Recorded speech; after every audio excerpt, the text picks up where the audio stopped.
Good morning, this is the Eager Beaver Show. You are listening to a True North Eager Beaver Media Podcast.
The True North Eager Beaver podcasts are proudly brought to you by our founding sponsors, the Miss V Mysteries from Corvid Moon Publishing, your source for science fiction, fantasy, and cozy mysteries featuring a broad diversity of characters. CanadianTarot.com, your uniquely Canadian online eclectic tarot community and forum, and the Pepper Master, hot pepper sauces made from fresh farm ingredients to thrill your taste buds and expand your mind.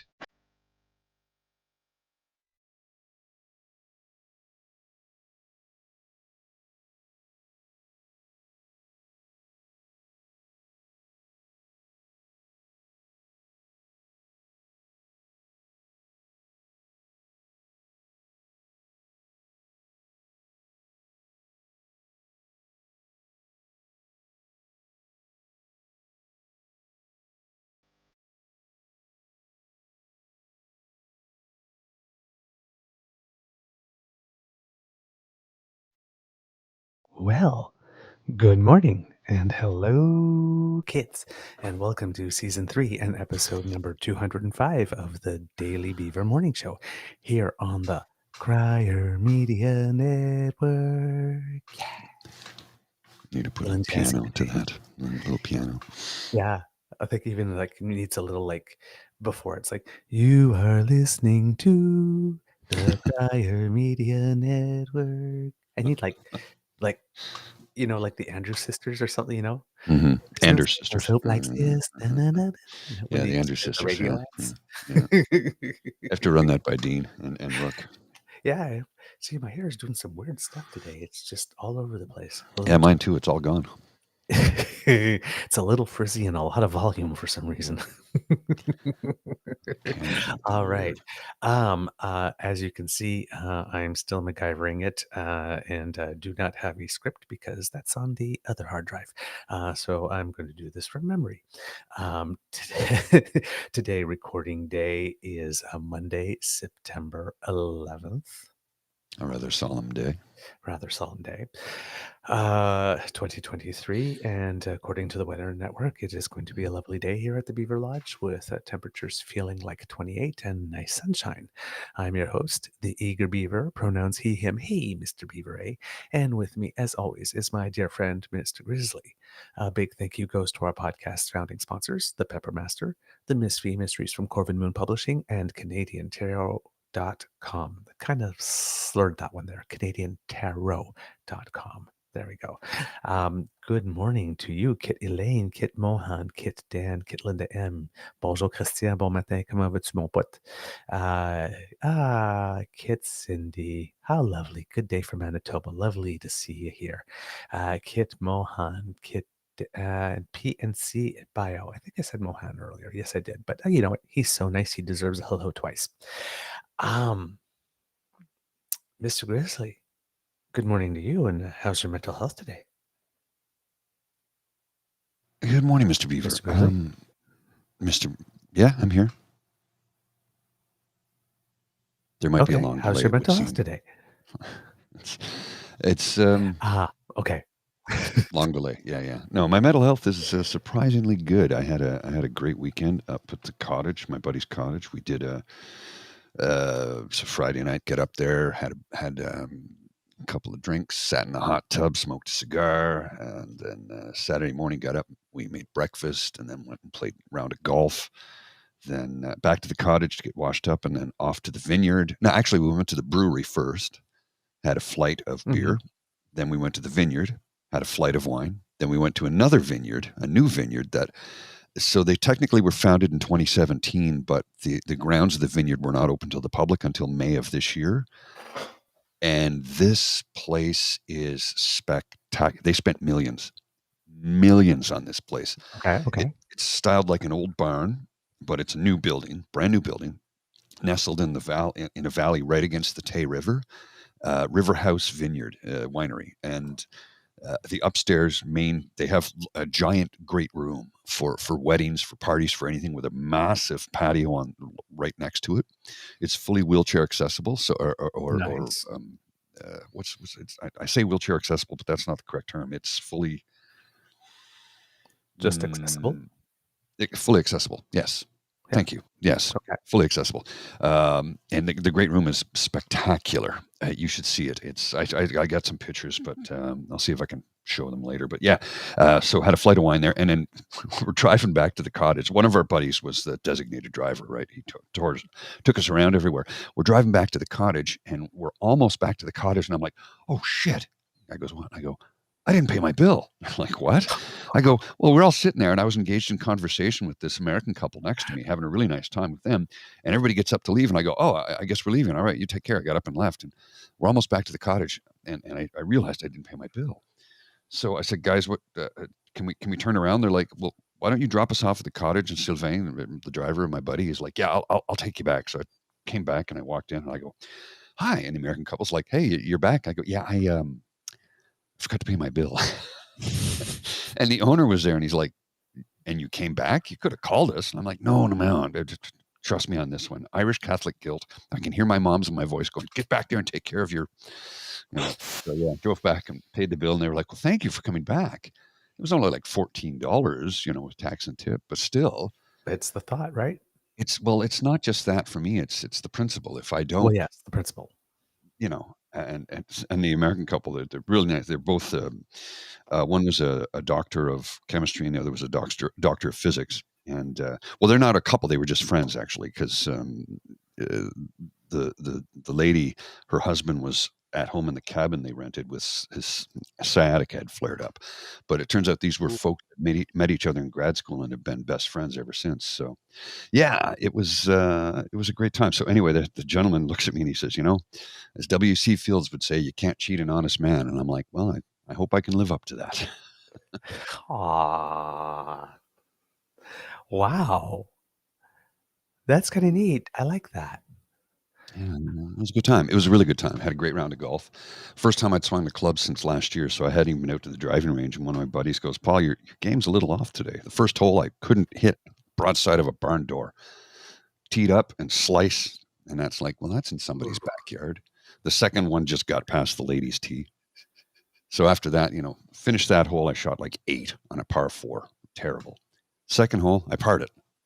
Stepped up and just cranked it straight down the fairway, 240 yards, nailed it. And then it was, one hole was great, one hole was terrible, one hole was great, one hole was terrible. My buddy says, you can't practice on the course.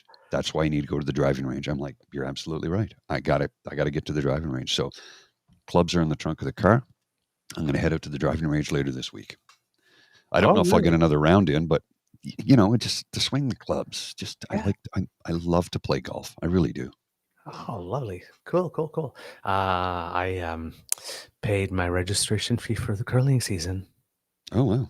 I guess it is September, so it'll be starting soon. Eh? Yeah, we start early October. And because the first digit of my age is now a 5. Do you get a discount? No, I get to play curling in the day. The senior league starts at 50. The senior league. Yes. Yes. The senior curling starts at 50. But it's just like, I remember when I got here a few years ago, and it's like, well, I work from home, so I can curl during the day. I'd no longer have to, Nope. when you're playing hockey and you get like the midnight match, right? Or the 10 p.m., 11 p.m. match, right? So, well, we have a 9 p.m. match. So, we often don't get out until like 11:15, 11:30. Nobody wants to play it. The 9 something match. So, I'm sitting there and it's like, wait a minute, I could play at 9 in the morning Nice. and I'm up at 5 something anyway. Why not? And it's like, what do you mean I have to be 50 before I can do that? So like for the last 5 years, like, come on, 50. Daddy needs to curl in the morning. Daddy needs sleep. So I yes, hear you. and I get to be the young whippersnapper that hopefully everyone will want. Oh, okay. I suppose. It's been a while. You can probably sweep well because your back's not gone yet. It's been a while since I've been the belle of the ball. Tell me about it. Oh man. Oh, okay. I was gonna lead that with a different thing, but I didn't think I could do it in the right voice. Tell me about it, Stad. Sandy from Greece, right? Yes. Remember? Yes. I knew you'd get that one. Oh, well, of course, it's the movie I've seen the most often. It's everybody has that one movie that's like indelibly etched in their brain because of the age at which they saw it and probably the number of times which they saw it. Because like hardly anybody goes and sees a movie 12 or 15 times anymore, right? Like I was 10 and saw it in the theater. Yeah, us, it was the drive-in, and it was so popular that it was on every week because when it wasn't the first feature, it was the second feature for the rest of the summer. So yeah, we saw it a lot. But yeah, that one was I truly believe, when we talk about the generations like this, there's Gen X and millennials. I think there's a little 5-year slice in there where it bleeds over into both sides. Yeah, well, I call them disco babies. Okay. Yeah. I was born in 73. So 78, 77, it's like that's 4 or 5. That's when you start remembering stuff from your childhood. So it's like, boogie, woogie, woogie, woogie, dancing shoes, and ring my bell. And like, those are the first songs, right? So I'm a disco baby. So Grease Amy was my Stewart, jam. Knock on Wood. Oh, yes. Which is a cover. Yes. Cover. Yes. But yeah, that's my jam. So, pretty much everywhere I go, I'm. So you've seen Saturday Night Fever, right? Oh yeah, that was before though. So I saw that one later because I think that one came before Grease. So I was first of all, I would have been too young to see in the theater. And I never would have remembered it. Yeah, because it came out in 77 and Grease was in 78. I watched it again recently because it was on one of the streaming services, and for the very first time I saw it in widescreen, and I'd seen it a couple of times before, and each time I watch it as I get older, I'm like, oh, that does not translate well into the modern day. I know, but I still love it.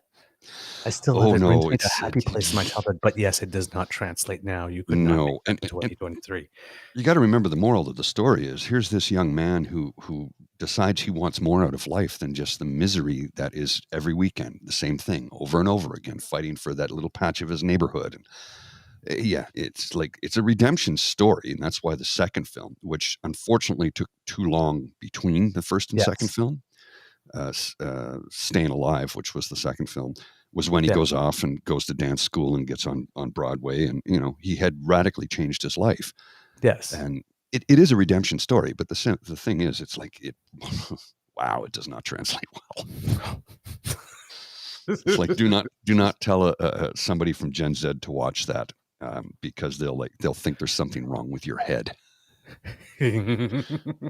What is wrong with you? Why would you tell me to watch that? What do you mean? And then you watch it with them and you go, oh right, that was yeah, exactly. Oh man, but I Grease is my jam.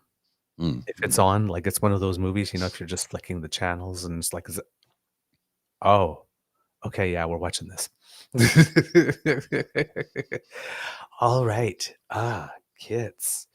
I have a I'm posting something here in the chat for the kids because I will address it later, but it's the text from Skippy's speech at the Conservative Party. I'm just going to post a link in the chat. Okay. Yes, please do, because we will be talking about that today. Good morning, Kit Pete. Hello, how are you down under? It's lovely, lovely, lovely to see you this morning. And good morning, Kit Jen and Kit Ellen and Kit Jillian. I love that you've all arrived. Okay, we will definitely be talking about Pierre's speech because I think we have a little more time this morning. Oh yeah, it's Monday. I'm working from home today. Okay. So unfortunately, Kits, you're going to see me look up and down, and my head is going to be in weird stuff because where I'm set up right now, I only have one screen. So I'm using my cell phone to look at my notes as well to bring you news. And it takes a little time to flip through stuff. So it'll seem a little less smooth this morning, but it's still delivered with the same feeling. I have a unique sports footnote here. Okay. That I was not aware of until just this now. Andre Dawson, remember Andre Dawson from the Montreal Expos, the Hawk, and remember Tim Raines, the guy who set the rookie record for stolen bases. Mm-hmm. They made their big league debuts on September 11th. Andre Dawson was in 1976 and Tim Raines in 1979. Oh, I didn't know that until just now. It just came across my feed. I'm like, oh, interesting. Sort of sports trivia. Well, since we're talking about sports, we have a new grant. Coco? Screw Coco. She won. Coco. I mean, she won. That's big, but this is Canada, dude. Oh, the women's doubles, you mean? Yeah. We have a new Grand Slam champion. I'm so happy. Yes, it's time to talk sports ball. Ottawa's own. That's right. Ottawa's own Gabriella Dabrowski, who actually has a park named after her in Ottawa. My buddy grew up two doors away from her. They grew up, went to high school together, but elementary, high school together, the whole thing. Really? Oh, yeah. Wow. At the tender age of 31, wins her first ever women's doubles Grand Slam championship at the US Open. Now, this is her third Grand Slam champions because she has two mixed doubles titles in 2017 and 2018, one Australian Open, one French Open. But this is pretty big. She becomes the first Canadian woman to win a women's doubles Grand Slam championship, but not the first woman to win a Grand Slam championship because that was Bianca Andreescu when she won the US Open a few years ago. They had a great tournament. Her partner, Aaron Routliffe, this is just the fourth tournament they play together. And they've won a Grand Slam. So I think this is a partnership that's going to stand for a while. And she's had a bit of rough here. Gabriella Dabrowski has been as high up as fourth in the world in doubles. And as we mentioned on the last show, she got to the US Open semifinal a couple of years ago with her partner, Luisa Stefani. And she had a massive, I think they were up really early in the match and just her leg just completely blew out. It was... You don't want to go back and look at the clip. Let's put it that way. Okay. And she was out for a full season. And then Dabrowski started playing with someone named Juliana Olmos. And they had an instant connection. They were doing really well. And then I guess she was sort of in the position where she had two potential partners to play with, but things kind of all worked out that she ended up alone somehow. She ended up teaming up with Aaron Routliffe, and their fourth tournament together, boom, Grand Slam championships. They had they played the quarterfinal, I think it was, against Leila Annie Fernandez. And that was a fantastic match. They went to a third set, and in they had one set, I think there was a tiebreak or something like that. And they were down, I think they were down by 5 points, the tiebreak. and they ended up winning it anyway. So it was a match with like great momentum swings, some really great shots. It was really interesting to watch. And then in the semifinal, they played against I'm gonna butcher her name, Hu Hui, who is from China, and she is a doubles legend, who's coming back, who came back to the game. And they handled, and she's playing with a young lady from China whose name also I can't remember, unfortunately, who's an upstart in singles. She's just shot up the rankings. She's now 25th in the world. So they and they had again, it was a fantastic match. I'm telling you, look, people watch the singles, but the doubles right now is where it's at. If you like watching some really interesting Yeah, matches, great they don't get points, the great coverage, shots. right? Yeah, they don't get the coverage. But right now there's because what happened is that singles used to play doubles, and then there was sort of a split where we started having double specialists and single specialists, and the tour tried to encourage some singles players to start playing some doubles some more. So now you have the combination of the double specialists and the singles, players that you see, and then when they're trying their hands at doubles, and you get some really spectacular matches. So that's really where the if you want to see spectacular tennis and fun and interesting tennis, that's really where it's at. So yeah, Grand Slam champion, and considering how tough the season has been for Canadian fans, because pretty much everybody's injured or returning from injury, it was kind of a I'm sure everyone at Tennis Canada right now is going, breathing a sigh of relief. Yeah. Well, how about basketball? Did you see the men's Team Canada? And then basketball. And again, total scenario flip. We would have assumed that the United States would have defeated Germany to go to the final, and you would have assumed that we would have beaten Serbia and gone to the final based on all the predictions. So both teams that were favored to win lost their semifinal.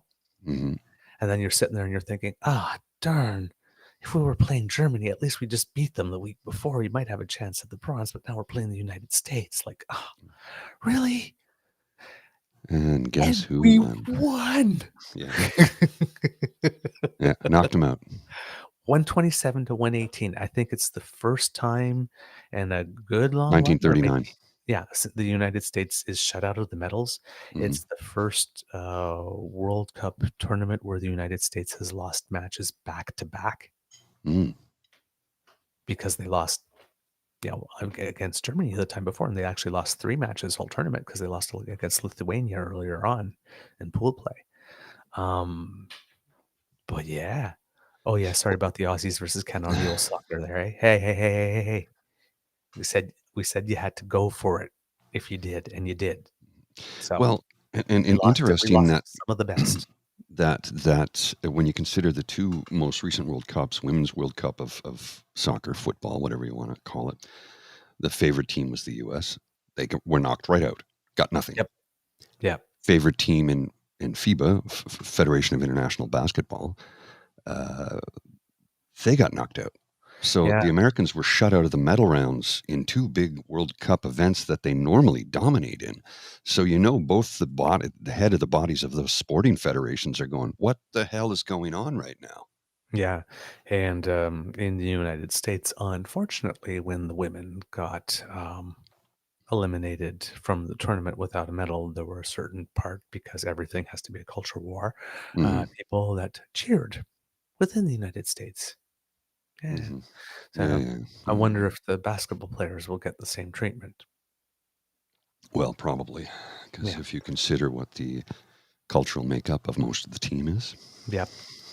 That's what I'm wondering. So yeah, I'm just, oh boy. Anyway. They love you when you win, but when you lose, you're nothing but a no good.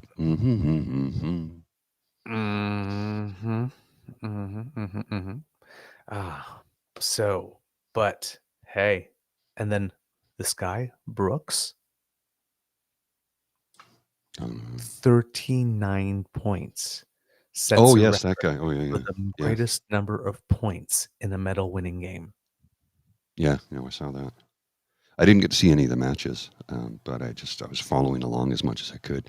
I mean, my weekend was kind of busy doing relaxing guy things, drinking beer and wine and whiskey and smoking cigars and sitting in the hot tub and fishing off the dock and going to the vineyard and playing golf.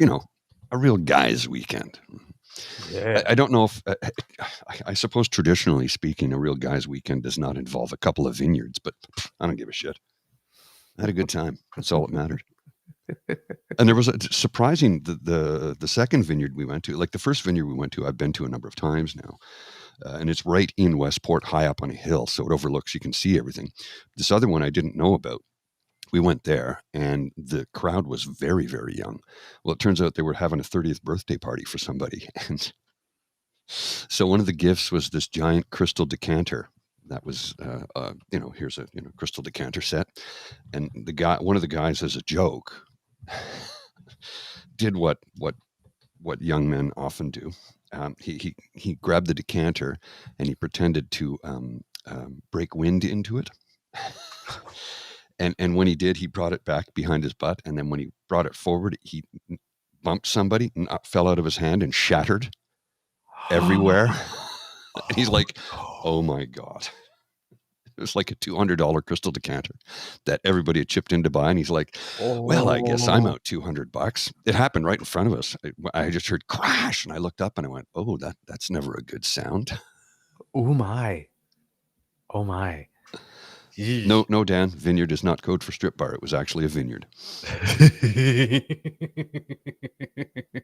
I have photos. I'll find them here. Mademoiselle Fox is asking, was his name Chad? Such a Chad thing to do. Way to go, Chad. Yeah, it's very good. Probably. I don't know. He felt horrible about it, as one would. Absolutely. Right? But yeah, it was kind of funny. And Mademoiselle Fox, merci pour le gentil compliment sur mon français. She said that she liked the way I speak French. And one more bit of sports news. Canada's men's volleyball team took the silver for the second consecutive tournament. I'm guessing they pronounce it Norsica. Continental Championship finals, where our women took bronze and our men took silver, losing in straight sets against the United States. The tournament was held in Charleston, West Virginia. So, yeah, I'm not sure if this was an Olympic No, it's not an Olympic qualifier.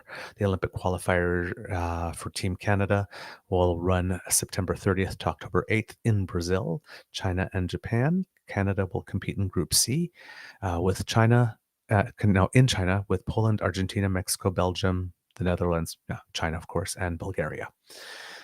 So, let's see if our men qualify for the Olympics.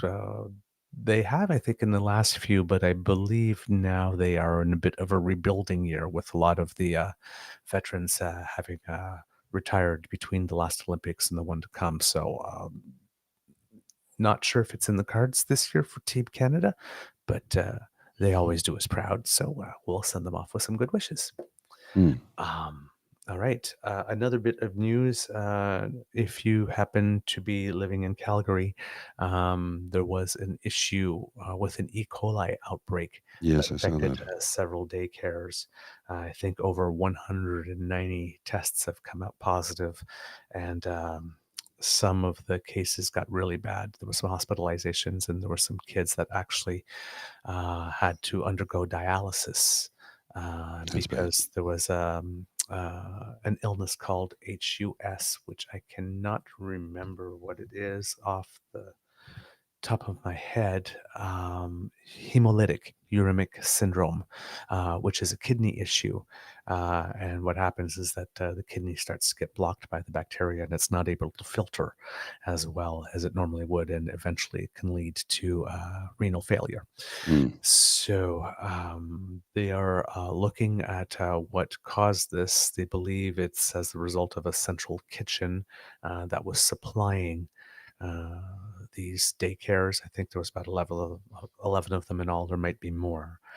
since then. But last count I heard was 11 in terms of the number of daycares. They say that this type of E. coli is usually traced back to either leafy greens or beef. And we need an investigation because while it is quite possible that the contamination happened at the location of the kitchen where the meals were made, it is also possible it happened in the manufacturing process higher up the chain. So authorities are looking into that at the moment, and that's the best information on that I have for you at the moment. All right. Do you No have any bad news. Yeah. Sorry, I'm just uploading stuff here right now to try and show you some photos from the vineyard. I was actually at a vineyard, guys. It was real. Okay. One other thing here in the United States, Trump's former chief of staff, Mark Meadows, had made an appeal in court to have his case tried in federal court instead, because he thought that that would give him a more favorable jury because it would have been held in West Virginia rather than in Georgia. And his argument or his legal rationale was that everything he had done as chief of staff. So therefore, it was under the color of his job, and therefore he has immunities and protections. The judge said that the evidence before the court overwhelmingly suggests that Meadows was not acting in the scope of executive branch duties during most of the overt acts alleged and when he was doing what he was doing. And then the judge went on to say that the court finds that the color of the office of the White House chief of staff did not include working with or working for the Trump campaign, except for simply coordinating the president's schedule, traveling with the president to his campaign events, and redirecting communications to the campaign. Thus, consistent with his testimony and the federal statutes and regulations, engaging in political activities exceeds the outer limits of the office of the White House chief of staff. In other words, he was denied. And I'm told from what in the sources from what I'm not told, but I heard from the sources I'm listening to that usually the bar for this type of thing is pretty low. So the fact that he couldn't even meet it, not very good. The judge, in a bit of irony, Yeah. specifically mentioned that the Hatch Act was particularly useful in helping them determine what the color of the office is and its outer limits. And the reason for which it was ironic is that Mark Meadows is on the record as fairly frequently saying that the Hatch Act is pretty much irrelevant and only meaningful to people in the Beltway because for some reason, even though there's a law, there doesn't seem to be any real penalties associated for violating it. And Well, yeah. the Hatch Act basically was passed in 1939. It's an act to prevent pernicious political activities. So main provisions prohibit civil service employees from the executive branch, to gain some type of benefit from their political activity. And, I mean, we saw in the Trump era that was happening all the time, like consistently. But apparently it's illegal and you can't do it. But because it's a law that politicians made to govern their own behavior, there actually aren't any penalties. So that's why it keeps on getting violated 3 ways from Sunday. But just a little twist of irony that this law that he said was irrelevant was the one who finally set the terms. It says, no, actually, you're going to be tried in Georgia by a jury of your peers in the place where you actually did allegedly do the criming. Like every other citizen. Yes.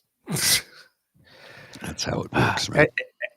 And our old pal Jake made a good point on his show saying, if they are yelling and screaming this much at getting a semblance of a taste of what it is being treated like a normal person, and they're talking about the conditions in the Fulton County Jail, how they're so terrible, like this, now that they've had to spend a few minutes in it. But notice that nobody is talking about, oh, well, the conditions are so bad, maybe we should do something about that. It's like, oh, these poor Republicans that had to be subjected to these terrible conditions for a few minutes. I mean, Donald Trump was in and out in 20-something minutes. Yeah. Like, you can't deal with that. Because he had the ability to arrange his whole day rather than having to come in at 9 something in the morning, let's say on a Friday, and wait in line with everybody else for him to time to be served, sitting in the room with a whole bunch of people who are, doing whatever they do when they're waiting for that process. And, if 4 o'clock comes around and they didn't get to you that day, well, I guess you're staying in for the weekend, aren't you? It's, that's just kind of how it works, right? He got to prearrange a time like this after 5 o'clock when nobody was there. I mean, jails are open 24/7, so I guess like this, and then just come in, process, and go in and out in 22 minutes. But it's so unfair. It's So unfair. terrible. The state's Terrible, being weaponized. Oh, the Well, I love how I'm being subjected to. some of the talking head pundits on Fox are like, if this can happen to him, it can happen to you. Yeah, well, if you commit a crime, you do get arrested. That's how it works. It does happen to you when you do this stuff. First, the question is, why the hell did it take so long to happen to him? He committed treason, and suddenly he's getting arrested. If they can do this to a former president, what will they do to you? Well, if you commit treason, you will be arrested. Everybody would. 1 and 1 equals 2, right? It still does. It's like everybody in jail right now is thinking, oh my God, I only wish they would have done to me what they did to the president. Yeah, no kidding. Why do they not do that for me? It's like, seriously, people, do you know? God, it's almost like you have to turn your brain on off, right, for what they say. Yeah. Because, I mean, if you are minimally aware of how your nation works, it's like it's immediately apparent to you how this is BS. So it's like if you have any sort of civics mind. Yeah. Like this. So, but for all of those who do, right, because of that expression, right, if you're whatever, how that expression goes, it's like, if your job depends on you not understanding something, you won't understand it, like this, or not seeing something, for example, right? It's amazing. So I guess it's like my internal hardwiring, because when I hear something that doesn't ring true with stuff that I know to be true, not stuff I just believe, but stuff I actually know to be true, something that there's like a record scratch, and it's like, oh, what? Like immediately, whatever that thing is, just just grabs my attention. So for you to have that, and then say, you know what, I'm going to suppress that and let that slide because this is what I need to do for my job or for the cause or for whatever it is. It's like, that must be so hard because I just can't do it. But wait, there's that. Yeah, I know you want to move forward, but there's that. Yeah, I know you just like to move on, but there's that thing. I'm still stuck on that thing. Can we get back to that thing? Oh man. All right. Over the course of the weekend, the Conservatives had their leadership convention. Is that what you'd call it? I thought it was a convention of hate and ignorance. Well, yeah. Tomato, you say tomato, they say tomato, you say potato, you say potato. Hate fest, love fest, hate fest, let's. Call the whole thing off, please. Oh, man. Like off as in off kilter. What the heck was that? I don't know. Okay. Now, for us looking from the outside, who are on the left side of the spectrum, or the centrist part of the spectrum, or team normal, or whatever it is you want to call it, we saw what was going on there, and we were thinking, like, what the hell is that? We have to put ourselves in the other shoes. From the other side, that thing freaking rocked. Oh, of course it did. Okay, they had a good time. They had a great time. It was well organized. They loved PP's speech. Now, They got to be as hateful as they wanted to be by voting on those resolutions like this. Every single person there, well, not every single person there, because there were some people that voted against the hateful resolutions, like 18 or 22% of the people. But let's say everybody except for 18 to 22% of the people who attended there left with nipples fully erect and wet spots all over their clothes. Well, I mean, They when you loved consider the biggest cheer they got on Friday evening was when they took down the pride flags. That was the biggest round of applause for the evening. I didn't even. It's a hate fest, folks. It's what it is. They're like, and the wokeness. If you're not woke, you're asleep. Yep. All right. Oh, good night, Pete. Rest well, my friend. Yep. All right, brother. Take it easy. Just when the news is getting juicy. Oh yeah, getting juicy. You'll wait. you when you watch it, you'll see. Rest well, my friend. Normally, when there's a convention, members of other political parties attend. It's a sign of courtesy. It's a sign of respect. You're also getting a little intel. But normally, it is a normal thing for members of other parties to attend and for other parties to let them in. The Conservatives, I guess the last time the Liberals had a convention, declared and made a point of declaring openly that they would not attend such an event. Environment and Climate Change Minister Stephen Guilbeault showed up at the event. New Transportation Minister, I think it is now, Pablo Rodriguez, showed up at the event. Some people, cry baby Caillou, were all over the internet saying, "Oh my God, they're gate crashing."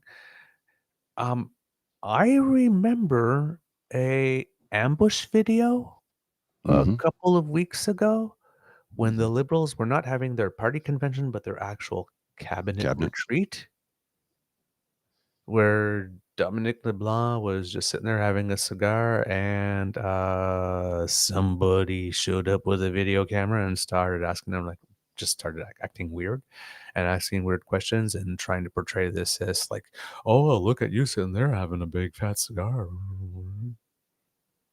while there are wildfires going on," and all that kind of stuff. So when he does it at a cabinet retreat, it's okay. But when Liberals show up at a party convention, where our well-established tradition is that you can show up to these things, you register, you pay your full fee, and you come in, and they're not allowed in. Funny how that they're gate crashers. So we have the hate keepers who say they want to get rid of the gatekeepers, but who secretly really want to be the gatekeepers. Welcome to Gilead. Calling people trying to get into the gate crashers. Again, welcome to Gilead. They will have you deny what your eyes see.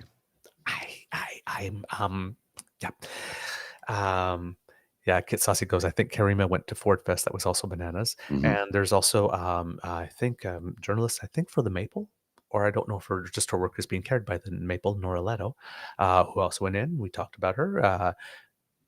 Couldn't get in, just like Karima couldn't get in. They said, we'll arrest you if you show up. Yes. Yeah, and try to interview people. So...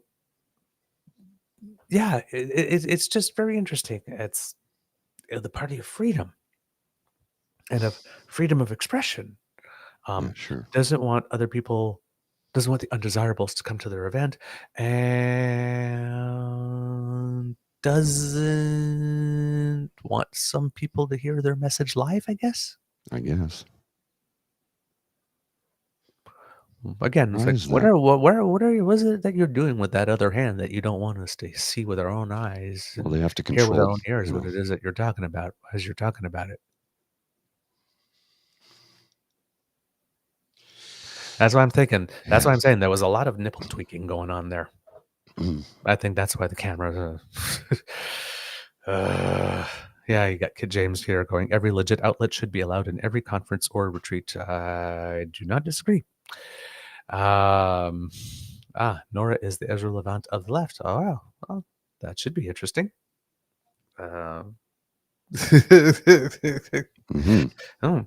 because we have extended an invitation. She has accepted, I believe, has she not? I believe she has accepted. So we will see, because I did not know that. All I saw was somebody who was being denied entry, and but I did not know. I don't know her. I don't know her work.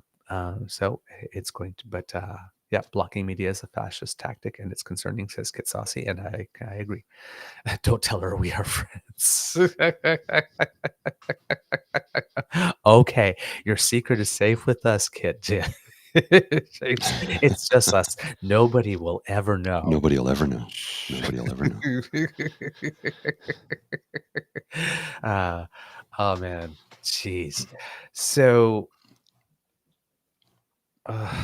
there was voting on some resolutions that came from the floor. A lot of them are terrible. Really bad. Like really bad. Um, Like horrible. it seems that, for all the talk of inflation and housing, there was no proposal on housing. Of course not.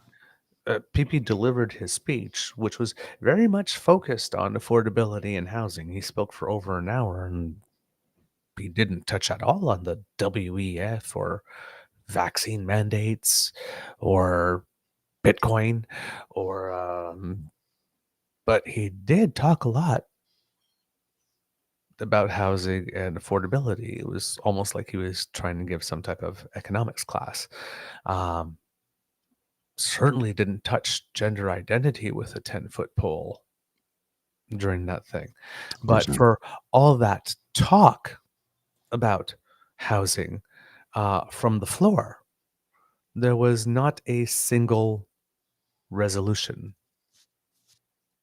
about housing. Did you expect there to be one?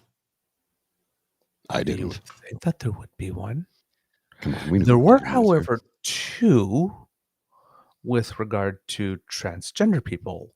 One defining, trying to define what a woman is, I guess, because for some reason they can't even tell me what a woman is. A woman is whoever damn well she says she is. Duh. It's like it's not that much more complicated to me. If you don't know what a woman is now, you got a problem. So for me, it's not more complicated than that. But the other one, of course, was prohibiting gender affirming care for people who are suffering from dysphoria or confusion. Let's make this clear.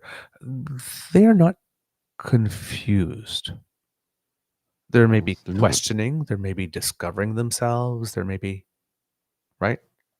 But they're not confused. Now, there's a legitimate debate to be had about at what age do you want to start stuff. Puberty blockers, are they good? Are they not good? Do they help? They help. And and the thing is that as Kit James mentioned, and if you listened to his Sunday show with Dave Wallace on the please, I highly recommend checked it. it out yet. I listened to it this morning right before coming on, actually. Absolutely. She's it was a really, really great discussion. I'll listen to it later today then. Yeah. And I forgot why it is I was mentioning it all of a sudden, because I was so I wanted to make sure that I was giving it the praise that it was due. So I forgot why it is I was mentioning it, but I'm sure I'll keep talking. It'll feed back in. Oh yes, while there are people who started these types of therapies at a young age and then later on have regretted their decision, right?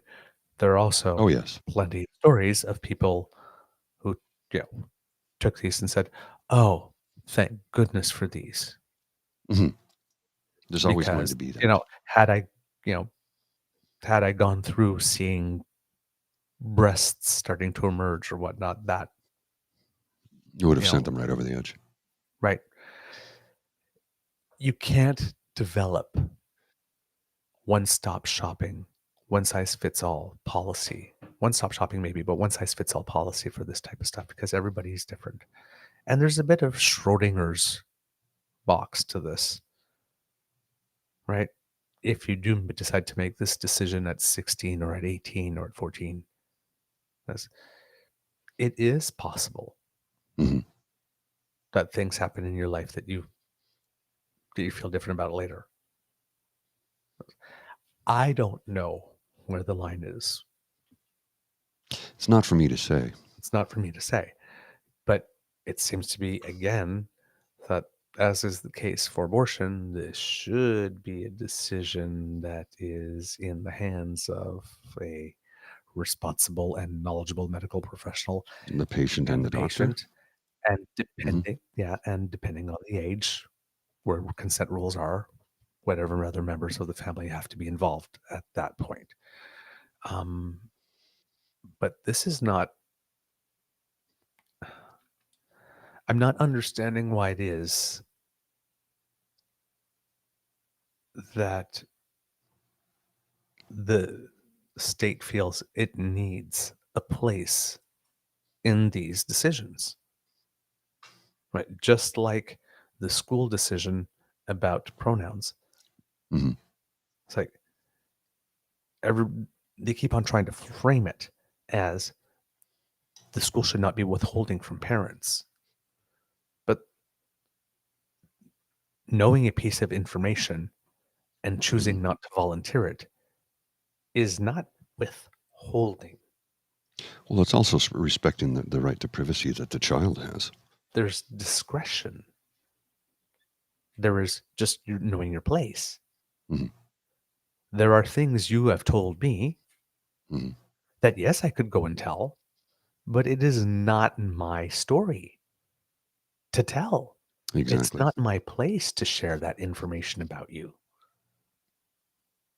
Right? It's the concept of, if the information doesn't belong to you, it's not yours to withhold or share. So if Mhm. you happen to know it and you do nothing with it, that's specifically what you're supposed to do. Nothing with it. We Well, all know it's tons of stuff about other people like this that we don't go out and start blabbing and sharing and telling. well, it's not our story to tell. Right? This is no It's all different. very suspect. It's all very suspect to me when they go on about they'll go on about bodily autonomy when it comes to getting a vaccination, but the moment it comes to bodily autonomy over another human being, i.e. a child or a woman, they want to take that away from you. So, hypocrite much? Like, how about a hypocrite a lot? How about, oh my God, you're the very definition of hypocrite?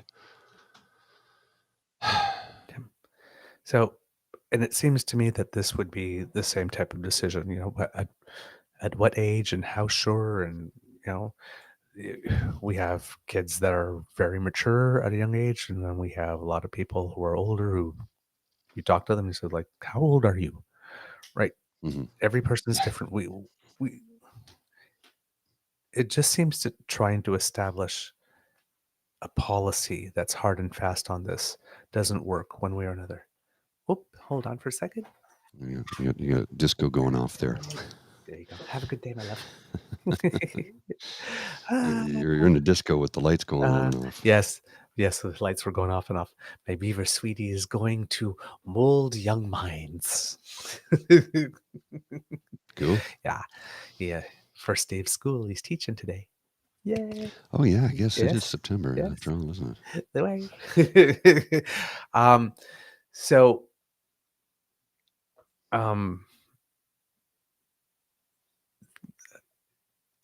for the party that purports itself of being of small government, it's like they sure really do want to be all up in your grill Oh yeah. when it comes to this particular issue. Can you speak for a second, Mr. Grizzly? Yeah, Just sure, got no off for problem. a second.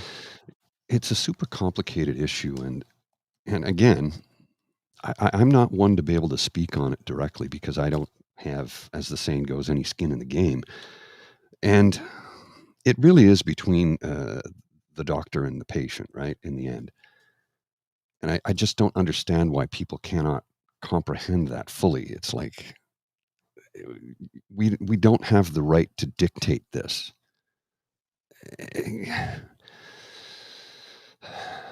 Do I have an answer to any of this? Absolutely, I do not. I simply don't. It's a complex issue that needs to be dealt with delicately because we're talking about young hearts and minds that are being molded on a daily basis. And they're going to be molded by their peer group, by society, and to some degree, their parents and teachers. In some families, more so than others. And the idea that the state wants to take away their privacy by, dictating to their parents, oh, look at your child just confessed the other day that they are trans. That's really troubling to me. I mean, that's really troubling. There are a lot of children in school who will um, approach a teacher or maybe a guidance counselor. I don't know, somebody that they trust and respect, and talk to them about what is going on in their life. And taking that away, oh, I guess Mr. Beaver's not back yet. My apologies. Taking that right to privacy away, that right to take their choice about having a confidence with that individual that is in a position of power and authority and respect, taking that decision to have that secret shared with that person, taking that right to privacy away from a child, is basically saying, look, you belong to the state. You have no rights. We've taken your rights away. And it's terrible. Well, that's just it, Elaine. Doctors can't divulge information. So why should teachers be allowed to? There's no client-parent or client, no teacher-student confidentiality act. Maybe there should be. I don't know. I mean, again, like the big concern here is that, suddenly telling a parent that their child has come to a person of authority or an authority figure, that suddenly their child is trans or gay or whatever, who knows? They've done so because they're probably fearful to come out at home, and that is just a simple matter of reality for many, many children around the world and across the country, that they don't have a safe space in the home, and that is very concerning. Hello, sir. Glad to see you're back. I got to jump out for a sec. I got to take care of something here. I'll be right back. All right, absolutely. Now, I'm just trying to find some of the motions here. And the thing is that people from the community see this, right? And people from the community that were members even of the Conservative Party. There's a tweeter who goes by Hannah Hodson that says, that tweeted on the weekend, "To all the CPC people who have told me they love me, support me, and would fight for me, and who are now telling me to calm down and just go along with this, or worse, telling me to stay quiet. I see you and I will not forget." And she was subtweeting something by Élie Quentin-Nantel that says, breaking, 69% of Conservative Party Canada delegates adopt a motion opposing the medical gender transitioning of children. And the motion was C7, and it reads, "A Conservative government will protect children by prohibiting life-altering medicinal or surgical interventions on minors under 18 to treat gender confusion or dysphoria, and encourage positive mental and physical health support for all Canadians suffering from gender dysphoria and related mental health challenges." I'm hoping they do not mean conversion therapy. Well, Without let's saying, hope. I'm hoping. But I am not the most confident person in the world there when it comes to Understandable. that. I'm Douglas put a cover on the switch, please? I do not know what The that light means. switch above your head in the background on the wall. You want Oh, the plate. sorry. They're Yes, painting. okay. They're painting. Yeah. Well, we've been painting for the better part of 2 years, but it turns out that we have to insulate first. So Yes. Yeah. we kind of- Who knew? All right. So there were a whole bunch of other motions, and yeah, sorry, going back and forth between the notes is a little difficult to find stuff, unfortunately. So hopefully I'll find stuff on other resolutions that they voted on that I can come in with. But let's get to this guy's speech, because it was something. Now, again, I want to make it very clear. And if you listen to the Black Belt episode with James and Kip and Dave Wallace, like I said,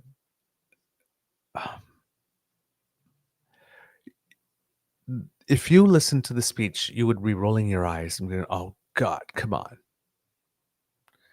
But they ate this shit right up. They ate it up. They ate that for the target audience to whom it was destined.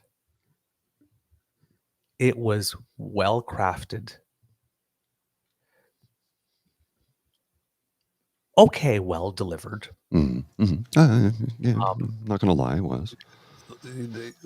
He is not fully comfortable in his skin yet, and there are moments where it shows. But overall, well delivered. Nothing in it would have. For us, we'll see it right away because we're looking for every fault. For people who are just looking, probably wouldn't have seen anything wrong with it. And we have to understand that despite the fact this guy has been in politics for nearly 20 freaking years, and those of us who follow politics know exactly who he is, there's still about 45% of the Canadian population, based on polling, who have no clue who this guy is. So basically, everything that's come out since he put those little ads out with him doing that puzzle with his daughter and whatnot, that's where they've started getting to know him. And again, in this speech, no WEF, no big there's a couple of shout outs to the truckers, but to truckers, not the occupation. No mention of the occupation, no mention of vaccines, no mention of COVID, no mention of the WEF, no mention of Bitcoin, no, all the really weird things. He focused on housing and affordability. And like right near the end of his speech, because he talked for about an hour, like in the last 6 minutes, that's when he fit in climate change and public safety and defense and like this. Like he just sandwiched all them stuff in like really, really quickly. But he spent all his time talking about pretty much two things. And if you got to eat, and if you need a roof over your head, which we all do, his message seemed really freaking moderate. So he's doing the deux langues, deux discours thing, 2 languages, 2 discourses, but in 2 different ways. He's doing it with English, French, but he's also doing it with his message for the mainstream, and then the message from the people who donate. And the message from the mainstream is really well crafted. Oh, yeah. And is an exceptionally good Trojan horse. Well, there's a lot of people who just won't pick up on his dog whistling.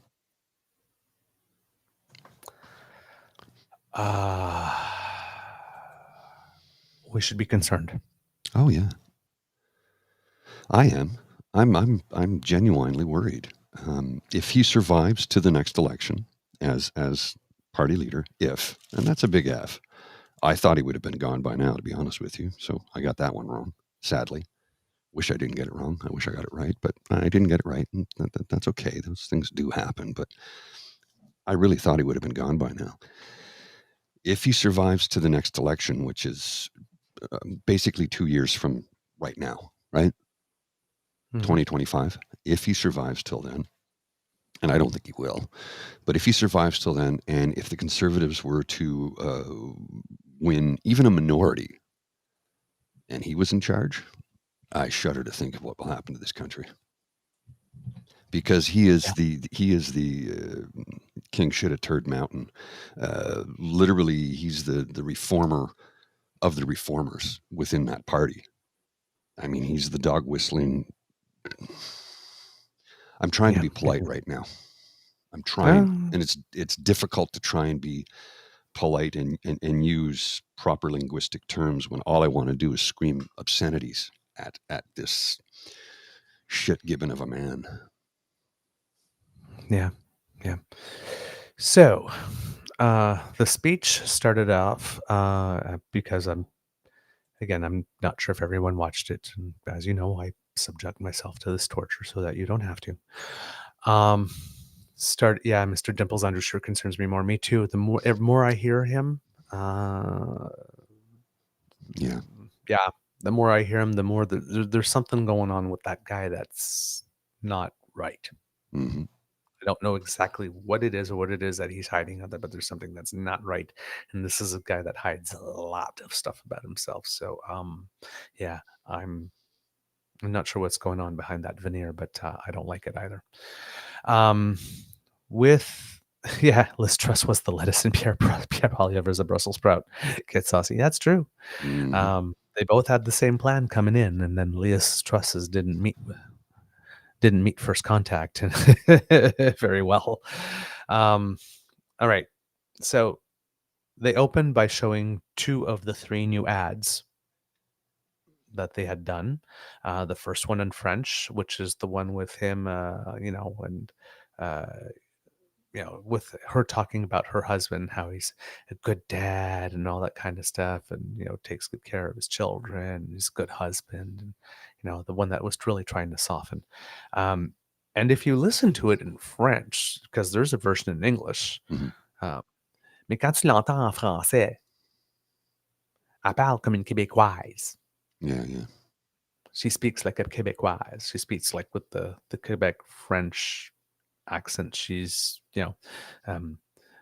not even like me. Quand je parle en français, like this, just a clean street sort of newscaster normative. Like she's got the accent and the words, and cutting off some of the letters, and I speak Gatanese, là. Yeah, but she speaks it, right? And she's identifying as Québécoise. Mm-hmm.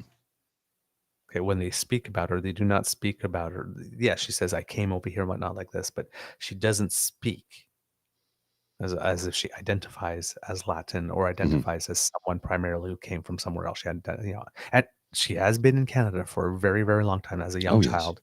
That's right. But she's being identified. You know, like Jean Chrétien was le petit gars de Shawinigan. She's la petite fille de Pointe-aux-Trembles. Well, and the little girl from Pointe-aux-Trembles. The funny thing about calling Jean Chrétien the little guy from Shawinigan is he's 6'3". I've met him. He's a very big man. Yeah, not little. So, but this is clear branding because they are nowhere in Quebec, and right, she's the entry point for that. She's good. Oh yeah. Well, that marriage was arranged way too much to try and build them, right? Try and build them up and make him a leader. Well, did I say that out loud? I said that out loud, didn't I? Yeah, that's why I'm arranged, planned, built, created in a laboratory. There's a lot of Evita. Oh yeah. To her. I guess if you've ever seen the movie like this, the way that she talks him up and like this, it's like, you have to do this for Juan Perón and he will save you like this and he will help with workers and like this. I mean, the only thing that she wasn't doing like this, but there were a couple of these and like this, but and I know with women we often say soft and warm. Oh, there's nothing.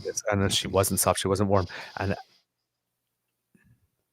it's not that she's not soft. It's not soft and warm in terms of like she's not likable. It's she's on a mission. Mm-hmm. She's on a mission to get him elected. It really is her job to get him elected, and it's apparent in the facial expressions and the gestures and the delivery. Because it looks to the un-PR trained eye like a woman who's just really passionate about selling her husband. But it's not. It's not. No, it's planned. It's concocted. It's schemed. It's orchestrated. It's everything is just too well placed and thought of. Well, remember what I said on Friday. They do not want to govern. They just want power. The words are too perfectly, but the words are too perfectly chosen to create image. Right. She talked for almost 15 full minutes to introduce him. So not like a little 5-minute introduction, like nearly 15. And she was introducing herself a lot as well, which again just gives me that Evita vibe. And that makes me very uncomfortable. Very, very, very uncomfortable. Well, and understandably so. Yeah. We don't have that tradition here. No.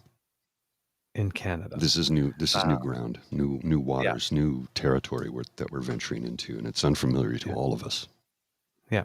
And when she is, when I'm saying American. That she is, very American, And when I'm saying that she's identifying as Quebecois, a lot of the stuff was American, I should say, by the way. As she identifies as Quebecoise, in that 15 minutes, there was literally an exercise of major fluffing on the Quebec people.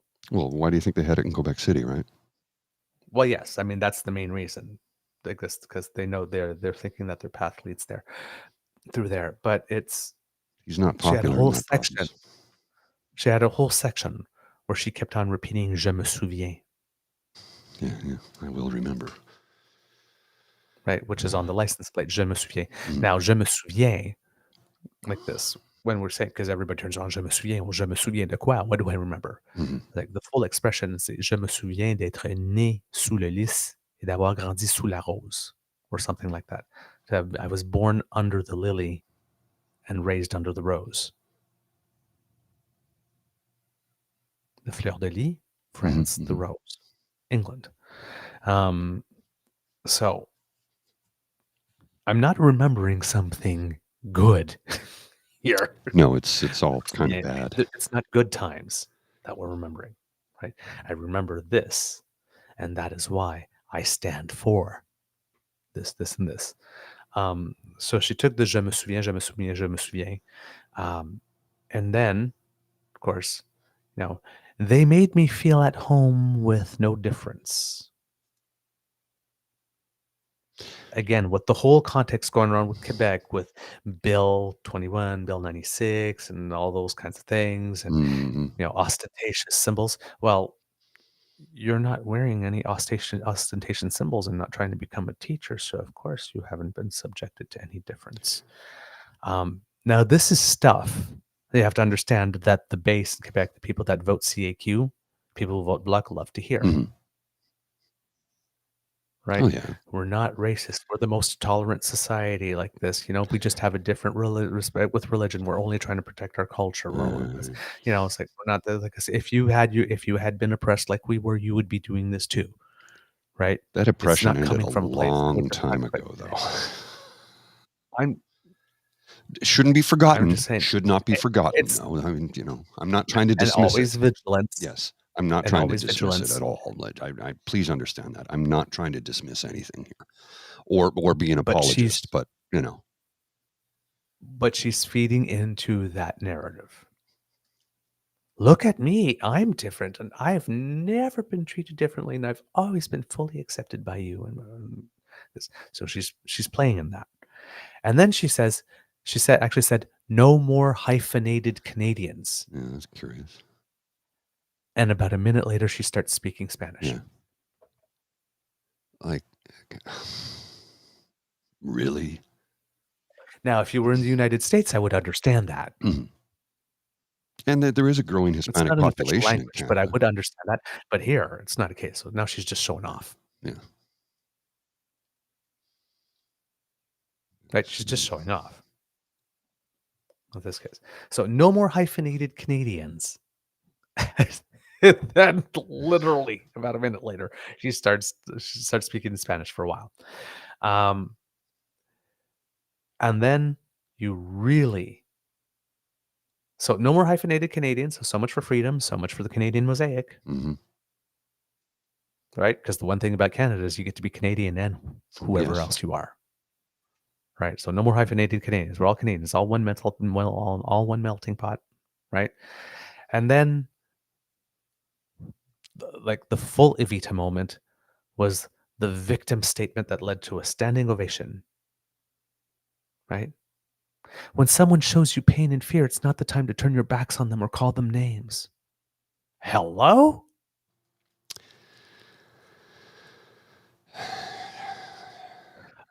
There's a deadly disease going out. Please don't come out without a mask, and please don't cough on us. And it's like, oh, you stupid sheep. You drank the Kool-Aid, and then you go Fauci lovers and Truanons. And like, really? When People someone died. shows you fear, like fear for their life? Yeah.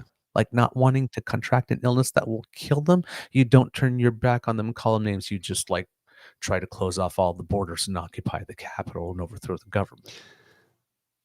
And let's not even get into the discussion of the ramifications of long COVID and how it has a certain percentage of the population that have it are now incapable of functioning day to day like they once could. They are now, for want of a better term, disabled by this disease.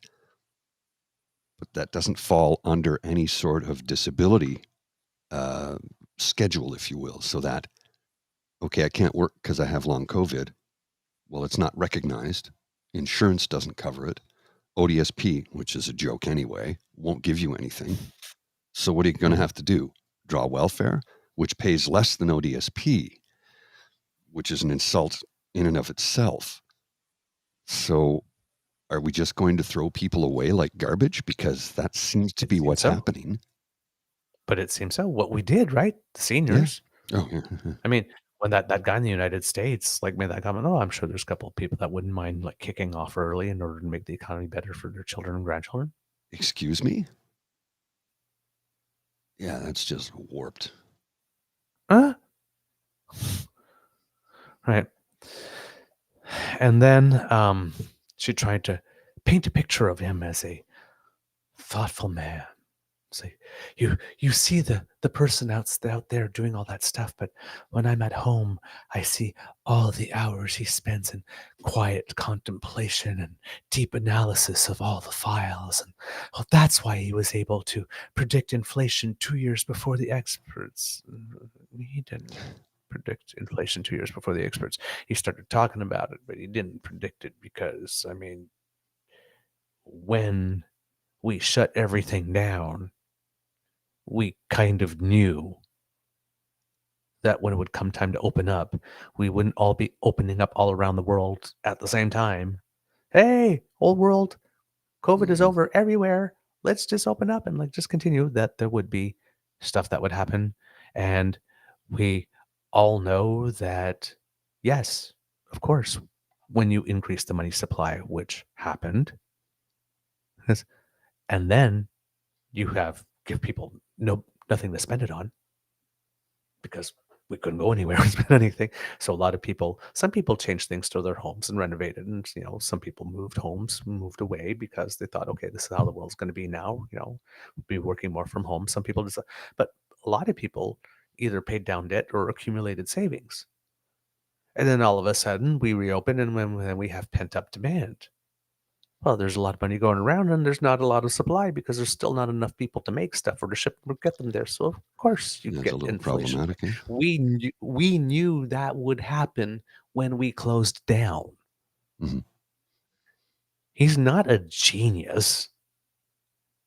It's just like, well, everybody else was talking about, well, as soon as the first rounds of vaccines arrived, and all of a sudden then they started, that's when Team Canada ended.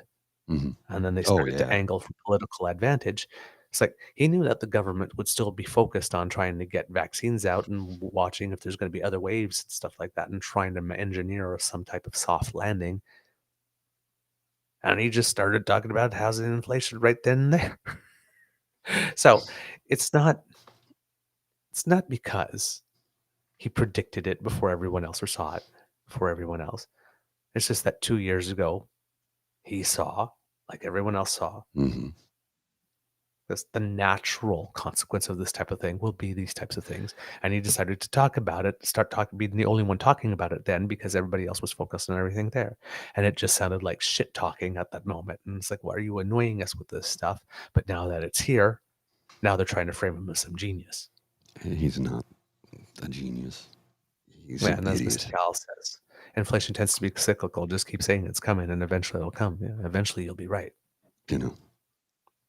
It's like, it's going to rain someday. When? Someday. It'll rain. Guaranteed. Yeah, you just watch. Oh boy, will you be wet?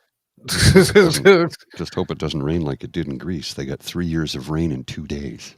Yeah. They say there's now permanent lakes that have been formed as a result of this. I'm like, oof. Oh yeah, no doubt. No doubt.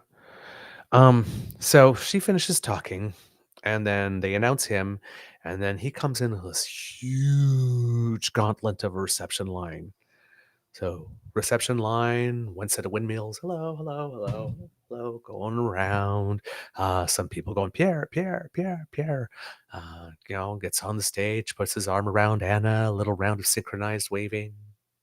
This little kiss, little chance of bring it home, like this.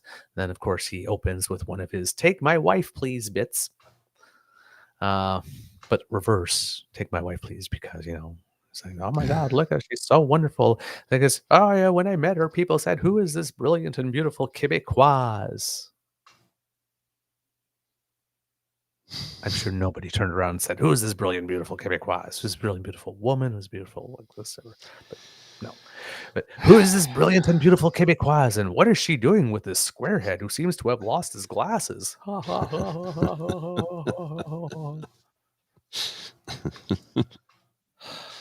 It's And he said it in Millhouse. French, of course, so tête carrée, which is like, we had like grenouilles and tête carrée when I was a kid.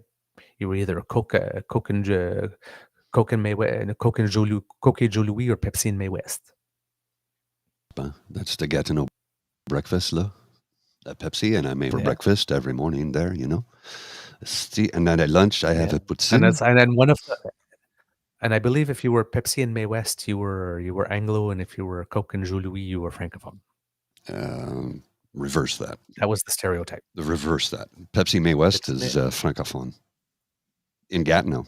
You sure? Oh, yeah. Joe-Louis. Oh, because Joe-Louis is pretty French. May West. I know. No. Okay. Coke, Pepsi. Well, anyway, one was one and one was the other, and that was the stereotype. Well, that was the nickname oftentimes for somebody from Gatineau was a Pepsi. Hey, you're a Pepsi.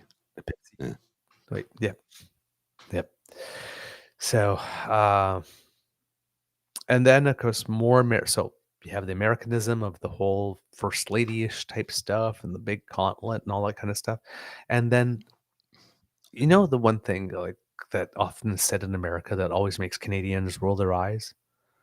Only in America could someone come from such a poor life and rise up the system to become an elected official. This couldn't have happened anywhere. And it's like, we're kidding. I was like, we do this every damn day, people. people in England, people in Belgium, people in Germany, people. It was like, hello? Really? No, that can't only happen in the United States. Well, it is only in this country that a Venezuelan refugee and the adopted son of school teachers could stand on the stage, the leading stage of Canada's oldest and biggest political party. It actually is, No, it's not. and it was a corporate hostile takeover. It's one of the newest parties in the country, not the The oldest. oldest was the Progressive Conservative Party. They are not progressive Yes. conservatives. That party does not exist anymore. They can't even tell the truth about takeover. that. It was a hostile corporate takeover, and then they took the Progressive card and they basically drowned it in a bathtub. Well, I dumped on Peter. What's his name? The conservative turncoat from Nova Scotia. Peter MacKay. Thank you. I couldn't remember his surname. Yeah, who came up? Who popped up for more abuse? Yeah, well, he came up and he's like, what a great get together with the family, the conservative family. And I'm like, you are a turncoat. You sold out your family to a bunch of religious reformers. I used to have respect for you. In your back, and they stuck the knives in his backs a few times Oh, since. Yeah. Why does he keep coming back? And he keeps coming back. Why? Like, dude, they hate you. It's I know, but it's like, does like Peter MacKay think like my only theory from that is like Peter MacKay is also hoping that Pierre Palmer implodes somewhere along the way and then go, hey, how do you like me now? Fourth time's the charm?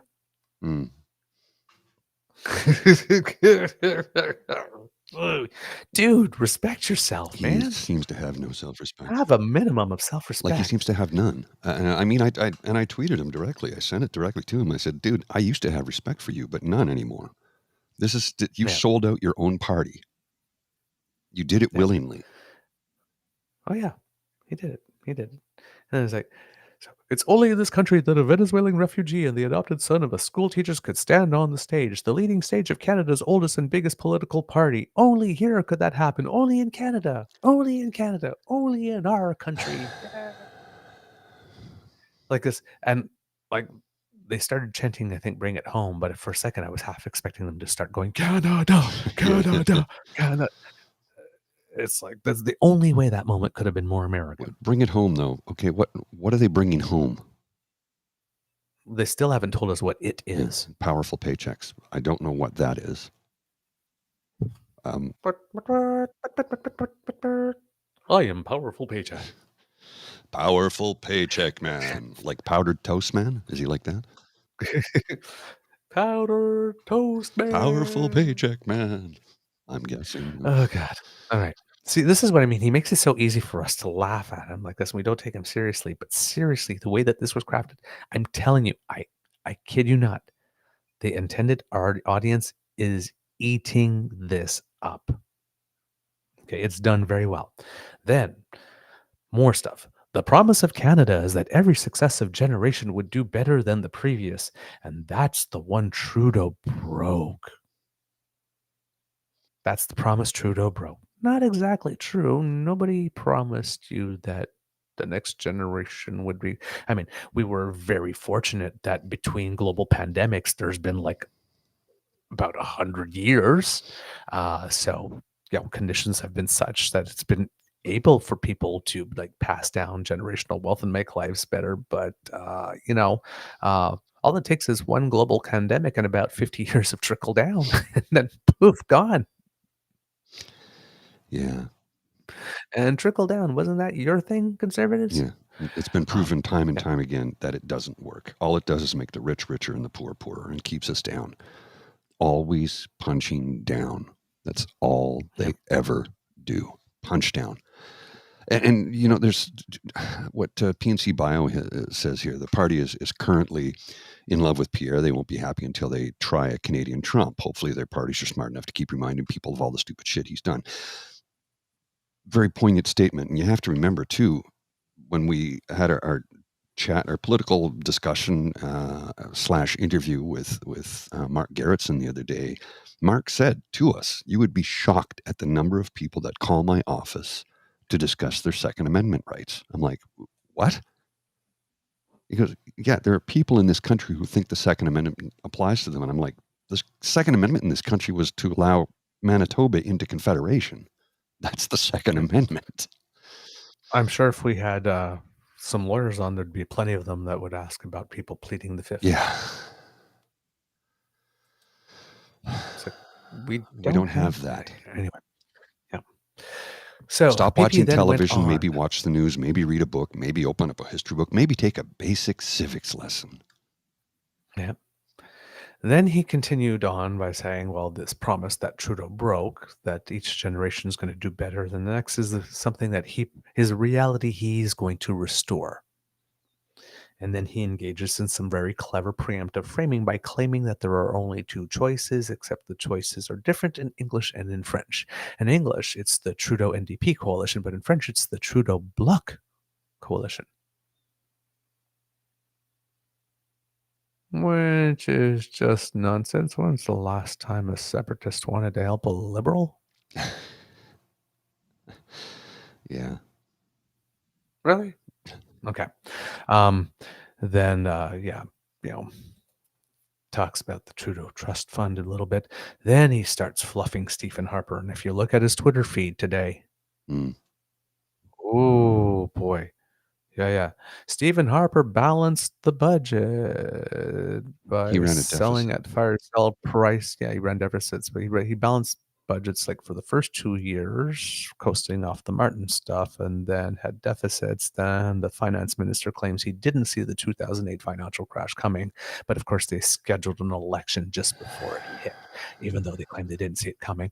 Then he said balance the budget, and I remember he did that before going out by selling at fire sale prices and at a loss GM shares that we could have held on until whenever they were profitable, because federal government is not expected to have a life expectancy of 72 years and then pop off.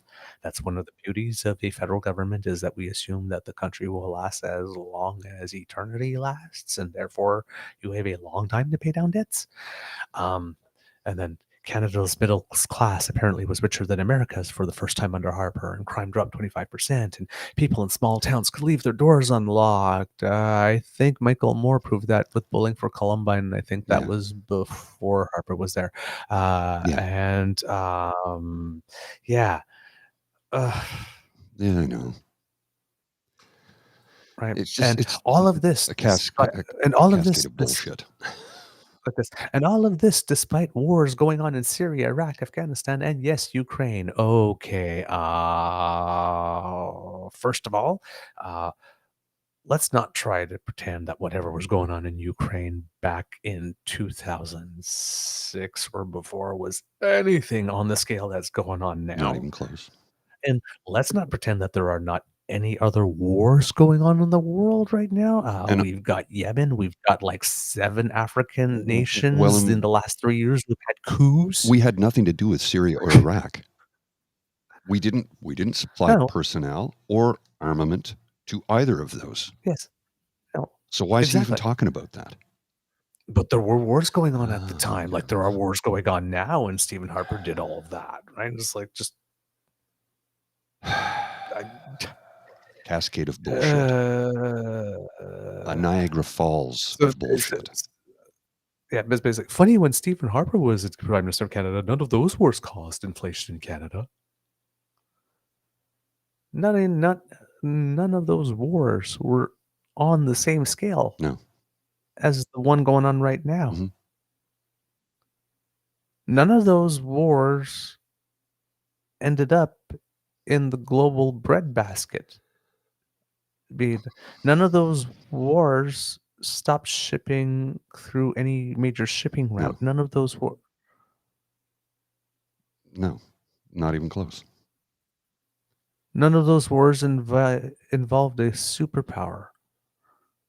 God,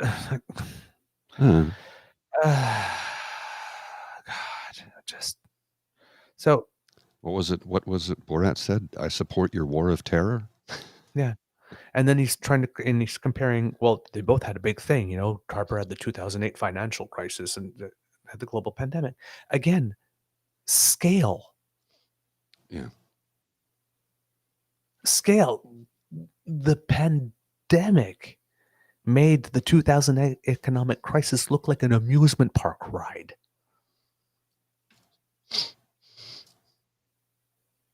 Oh, yeah. He talks about housing and the situation now, even though, as you keep on reminding us, Mr. Grizzly, they're the ones who deregulated the sector. Yeah. About 30% of all housing owned in Canada right now is owned by investment groups. Mm-hmm. That's 30% of housing that could have people living in it is not. No, Who changed the law to make that happen? They did. Foreign They ownership caused laws this were problem. changed by them. They He caused the claims problem. He claims the carbon tax and the carbon tax alone is what is sending people to the food banks. The price of gas can go down more in one single day than the carbon tax is added to the price of gas total in 5 years. It's already been But proven. that is the difference. Yeah.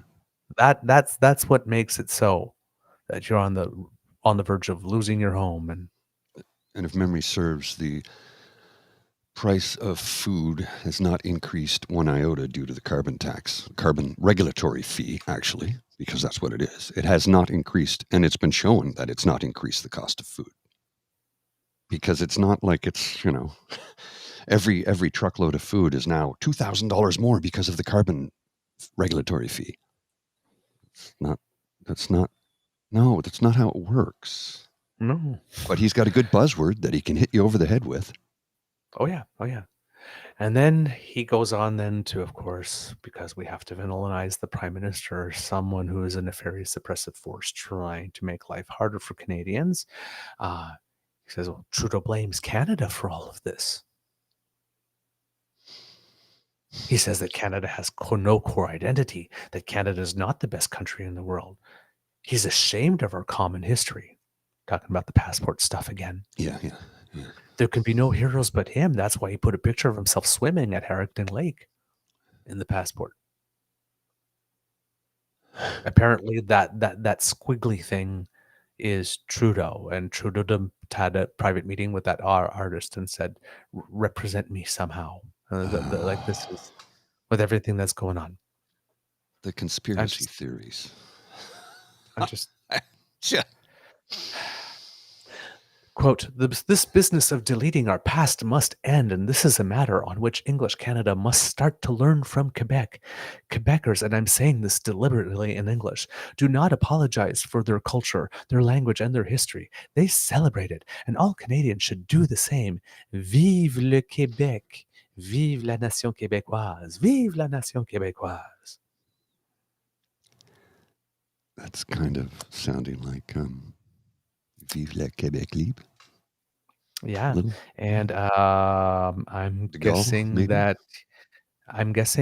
to all Canadians who happen to wear hijabs and kippas and all other religious garb who cannot get a job in certain sectors of Quebec, I'm guessing he's just saying that he's got nothing for you there. And to Anglophones who are having education rights suppressed, I'm guessing that there's nothing there for you. And to immigrants who are given, I think it is all of 6 months or 1 year to be able to learn French, or else they cannot get served in French anymore. I'm guessing there's because everybody, when they're coming from a foreign country, if they don't speak English or French, or sometimes even either language, is and they're trying to set up in a new land and try to find their bearings, is going to master the host country's language well enough in 1 year to be able to interact with the government. So I guess he's got nothing for them too. No, you're screwed. You're on your own. Because apparently English Canada must start to learn from Quebec, and all Canadians should do the same. Well, I guess. And then more Quebec fluffing. We're determined to send our children to school in French. And we supported the Quebec as a Nation motion. I was there when that happened. Oh, now he remembers what he did when he was in the Harper government. No, mister. Yes, and a smaller central government will make room for a bigger Quebec and bigger Quebecois. What the bloody hell does that mean? I have no idea.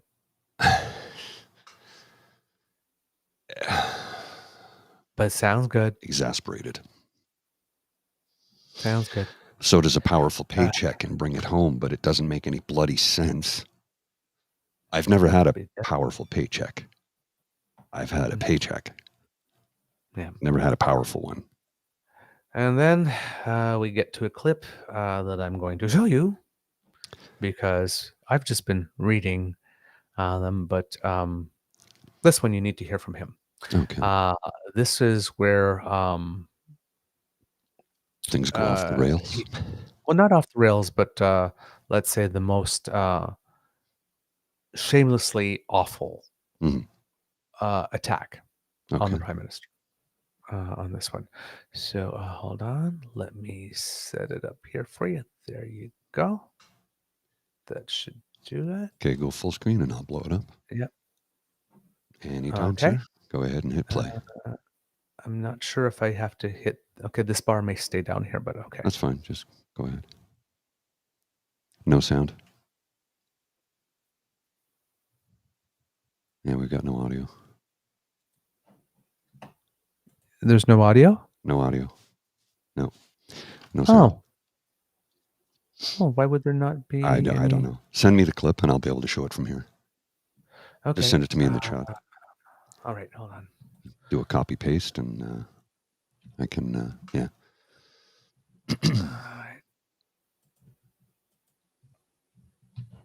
I should be able to play from here. Okay. And I'll give you, sorry, a timestamp. There's going to be a little commercial before first on it so that you'll have to play out first. All right, hold on. I think this timestamp is around 37 minutes, but I will apologize to people listening at home. I'm doing some technical stuff. Yeah, first clip, 37 minutes will be and then when I tell you to stop, don't close it because I'll give you a timestamp for the next clip afterwards. Okay, give me a sec here. 37 minutes and give me just a couple of seconds. Okay, 37 minutes and 2 seconds is where I'll start it from. And all right, here we go. I gotta turn the volume on. But Canada, it's what he thinks of Canadians. He calls them small, fringe, and angry. Recently in Charlottetown, he said everybody needs picking on him because, quote, it's a really tough time to be a politician.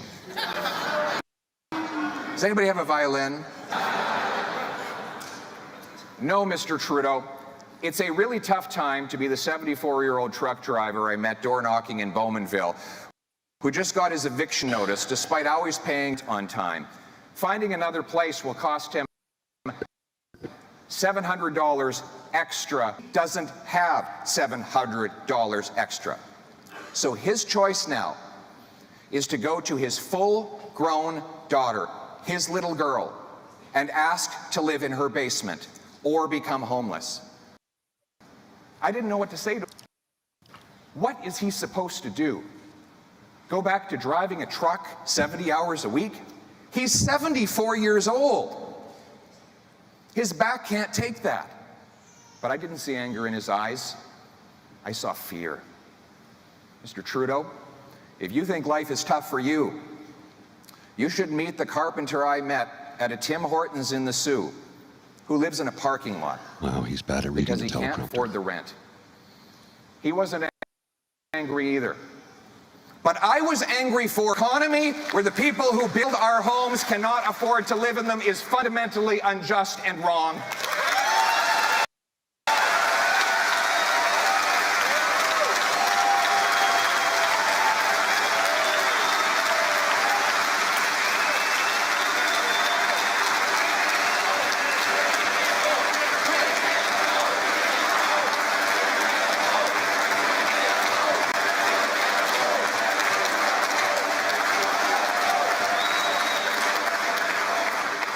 La famille qui a vu ses paiements. The family saw its mortgage payment increase by 1,000.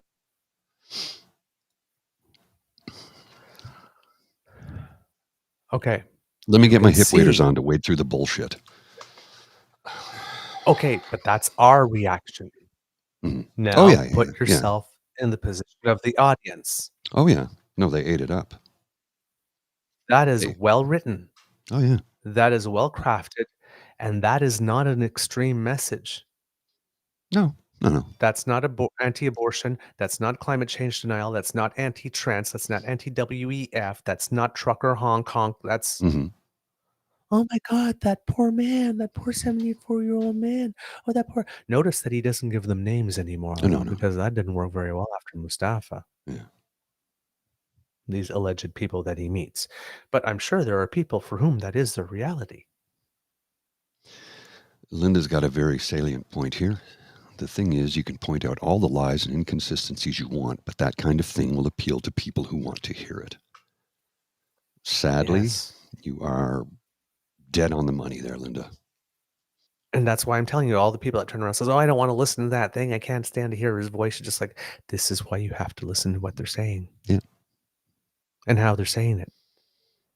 And that's why you have to take off this thing that makes you roll your eyes like this and so listen, okay, if I were a conservative, if I were somebody who was having a tougher time, right? My mortgage here before I got stress test at 5% higher than it was. Because they wanted to know that, yes, okay, I do not like the fact that that my mortgage is 50% higher, more than 50% higher than it was when I signed 2 years ago. I don't like that. But I'm still not wondering where my next meal is coming from. I have a whole lot less disposable income. A whole lot less. I'm paying down my bills a whole lot less fast. Yeah. Right? I guess there's $500 to $600 a month that's now going through my hands for which I get nothing more I recognize that. than was the case. But I'm still not suffering. There are people who are. Because by the end of this year, 66% of people who hold mortgages will have renewed them. A lot of them are renewing at rates that are probably going to be about 5% higher than what they had.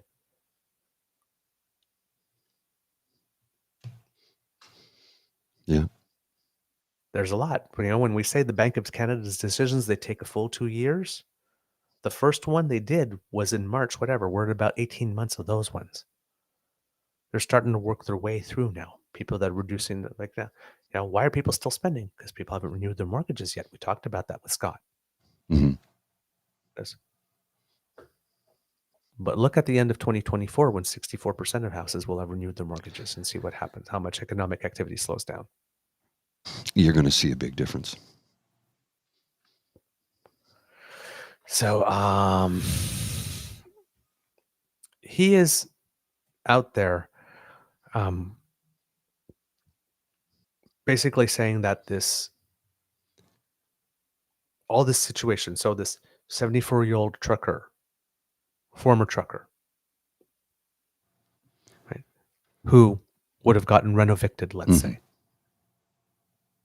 Thanks, Doug Ford. And now is on his pension and whatnot. Well, that's exactly it. This is the Prime Minister's fault exclusively. It's not the fault of premiers who eliminated rent control. It's not the fault of elected officials who didn't zone for purpose-built rental at any time over the last 30 years. It's not for city councils or provincial premiers that did not properly regulate for the event of stuff like Airbnb. We could have decided very early on that you could do Airbnb like this in your own home. That's your primary residence. Yeah. Like this. And that's it. Which is it's not the fault, regulation that it should be. Yeah, not the fault of the previous prime minister who deregulated home ownership, making it such that 30% of both properties owned in Canada are owned by investors. Not the fault of organized crime using real estate as money laundering opportunities. Welcome to the new feudalism. Not the fault of the president of provincial governments who are not closing the loopholes to prevent the money laundering in their provinces. Because if Doug Ford is any indication, that's not the side on which their bread is buttered. No, goodness, no. Oh, goodness, no.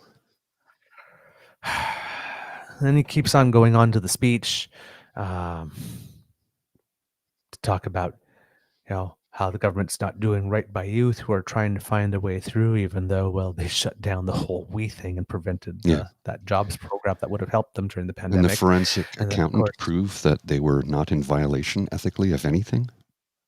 Yeah, they weren't, of course, because it was flow through, and they were just having administrative costs. And So the they only people destroyed that a charity. and the only people that score a could benefit point. from the program were people who were actually students looking for a summer job, which his mother or brothers were not. Yes, Sergeant Wheeler. Obviously, right? And then he goes on to talk about veterans for a bit, which just prompted an "Are you fucking kidding me?" from me. Like this, and then ended it like, veterans, yeah, let's hear it for our veterans. Like, we know what you did with the veterans.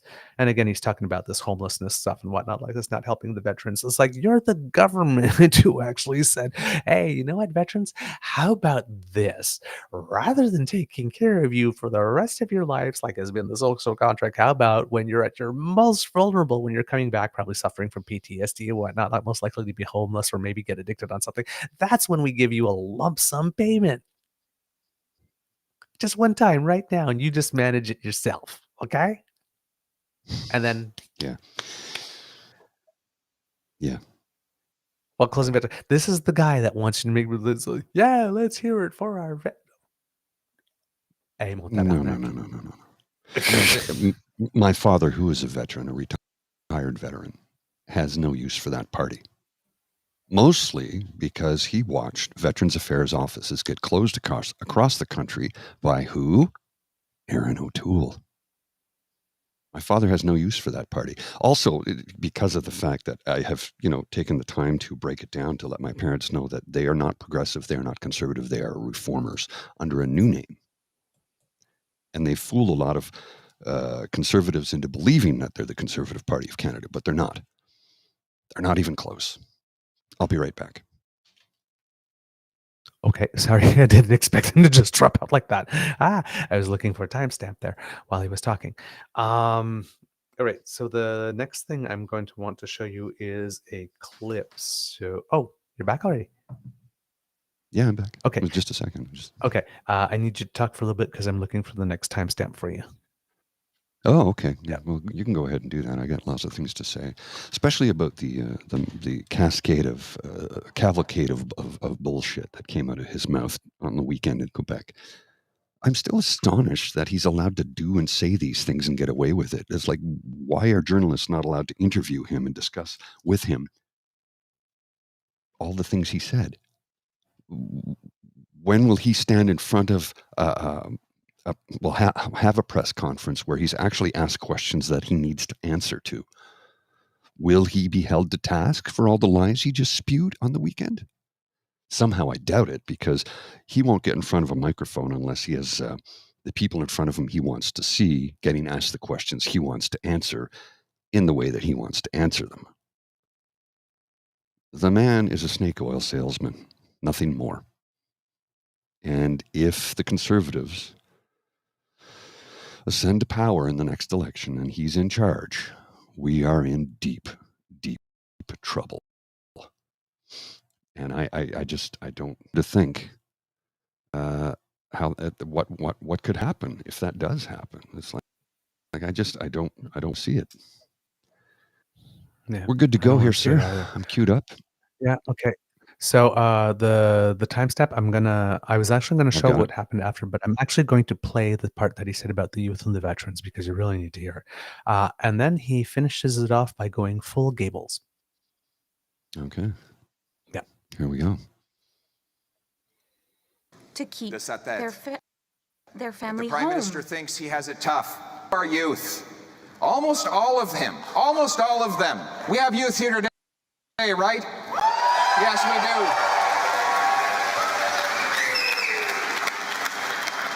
do. Almost all the young people I meet these days, they have 2 jobs, sometimes 3. Not to save up for a home, they've long ago given up on that goal, but just to avoid getting evicted. They'd love to have kids, but they're running out of time and there's nowhere to put them in their $1,500 a month studio apartment. 8 years ago, Their eyes beamed with possibility. Now they have big black bags under their eyes as they drop off another midnight Uber Eats delivery, their third job. Mr. Prime Minister, our youth are not angry. They're too exhausted to be angry.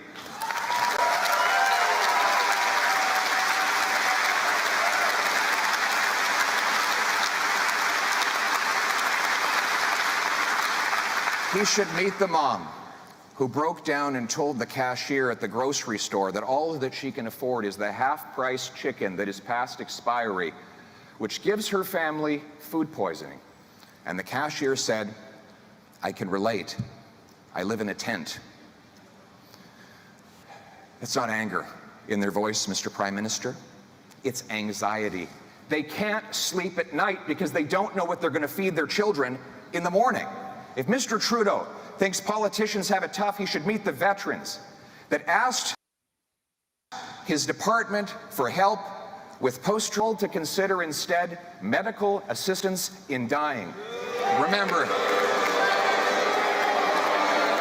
this is the Prime Minister who famously told our veterans that they were asking for more than he could give. These soldiers and veterans are not angry either. They are heartbroken that the freedoms they fought for abroad are not respected or repaid here at home.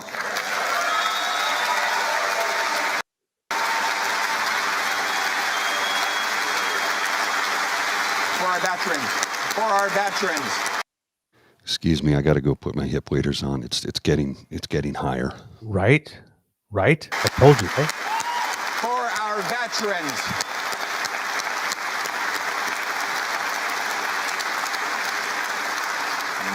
And instead of apologizing to these people for the hell he's put them through, Mr. Trudeau instead calls them names. He wants Canadians to blame each other and not him. He divides divides to distract using race, religion, region, sexuality.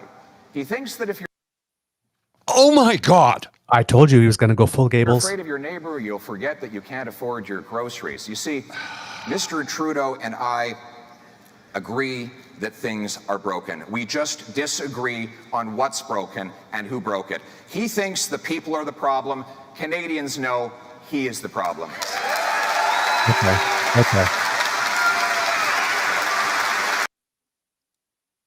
Did I tell you he was going to go full Gables? I guess. Jesus Christ. And the irony, right, is that the whole reason they're pursuing these trans things, anti-trans resolutions, is that they're hoping that if they can get their base mad enough about trans stuff, they won't talk about abortion and climate change, which doesn't resonate with the moderate voters. But since it's trans and kids and we wrap it up in parental rights, and 1% of the population or 0.5% of the population are trans children, so nobody will care about them. So if we can get you talking about parental rights and trans kids, and please just shut the fuck up about abortion and climate change denial, maybe we can get in this time. That's literally what they're doing. The same thing. He's trying to turn you against each other so that you don't get about how angry about your grocery bill is.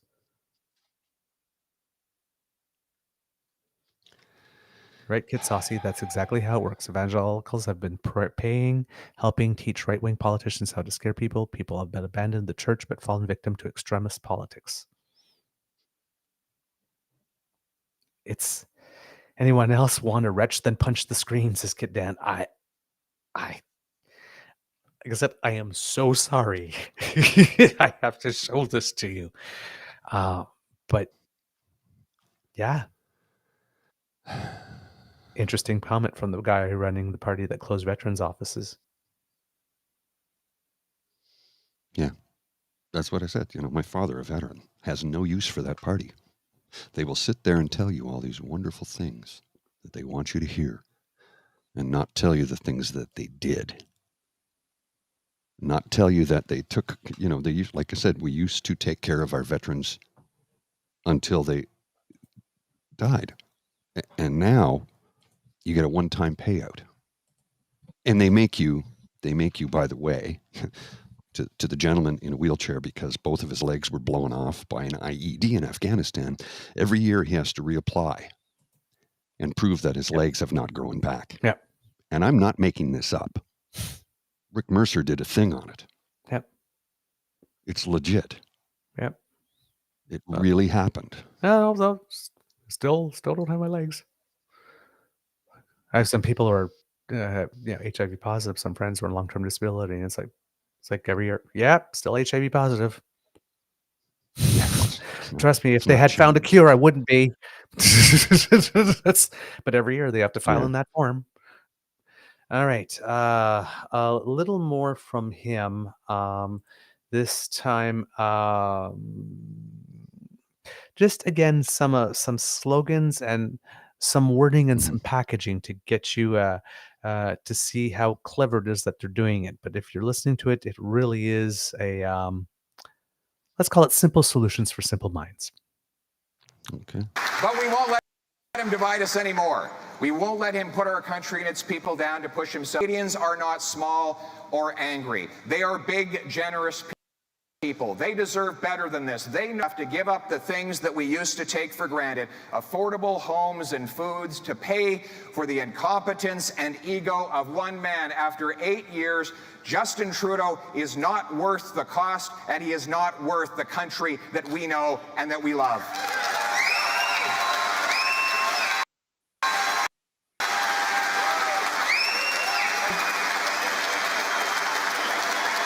He loves the applause, though, doesn't he?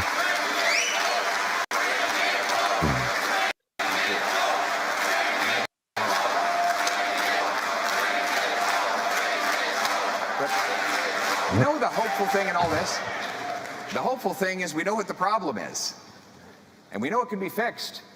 Because life wasn't like this before Trudeau, and it won't be like this after he's gone, which proves that we can turn the hurt into hope. Ladies and gentlemen, we will do this with a Prime Minister that unites all of our people, that casts aside the things that divide us and focuses instead on the things that we have in common. A Prime Minister... okay, wait a second. I let this go without making the comment that he supported the convoy. They occupied my neighborhood for 3+ weeks, and he supported them. And now he's saying he's going to unite us? The bullshit. Oh. Opens his arms, wraps them around every single Canadian, every region, with every story, because we have one common future that we share together, right? All right, cut it there.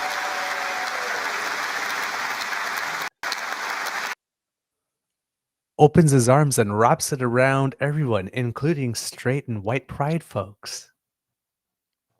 Yes. Right, PP? By the way, we're still waiting for you to get back to us on what it is you're going to do to help us celebrate the fact that gays can live in freedom.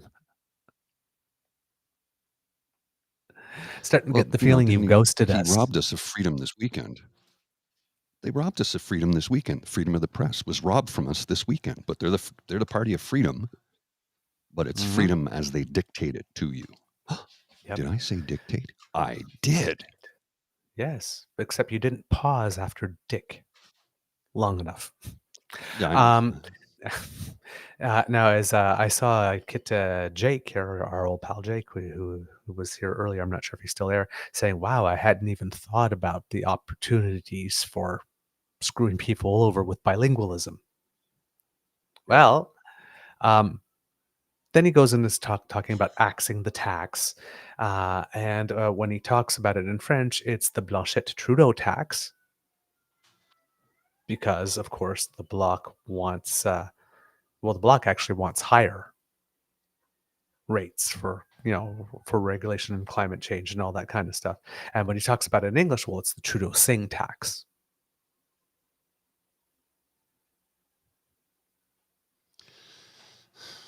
I just say he's dishonest as the day is long.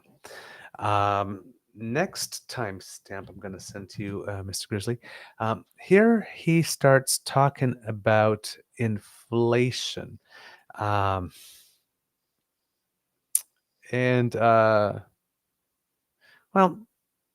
he's basically trying to give people an economics class here until how inflation works. But there's a couple of things that doesn't quite get right. And it's kind of accidentally, Well, intentionally that's on not a purpose, shock to me at all. because or else the narrative doesn't hold. So, Right, of course. Mr. Grizzly, if you're ready.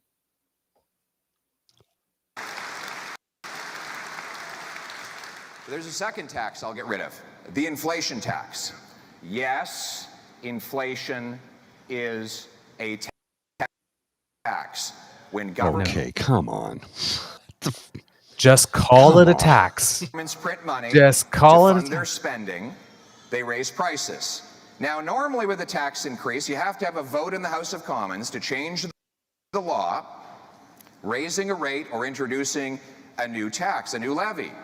That is a rule that has lived for 800 years since the Magna Carta required get the consent of the people before taking their money.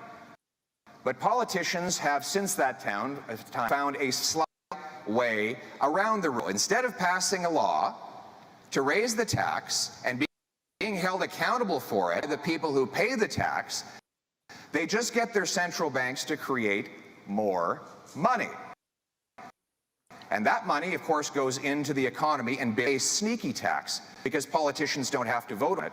But it's also a moral tax because it steals from the seniors' savings, the workers' paychecks, and takes food from the mouths of the working poor.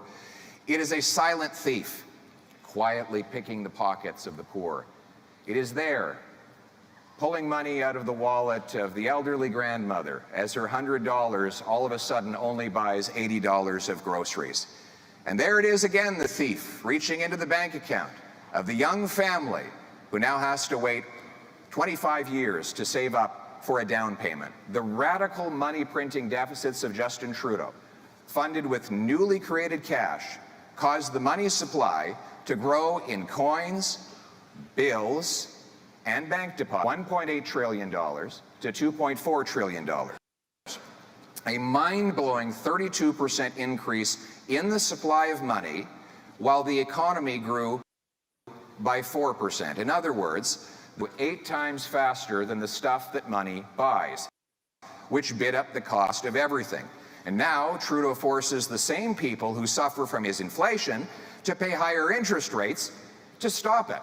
Recently, former Liberal Finance Minister John Manley said Trudeau's deficits were pressing on the inflationary gas pedal, which forces the Bank of Canada to press on the brakes with higher interest rates. These higher rates now collide with the very over-indebted families who the government encouraged to take on overpriced mortgages to buy overly expensive homes. Time is running out for these families.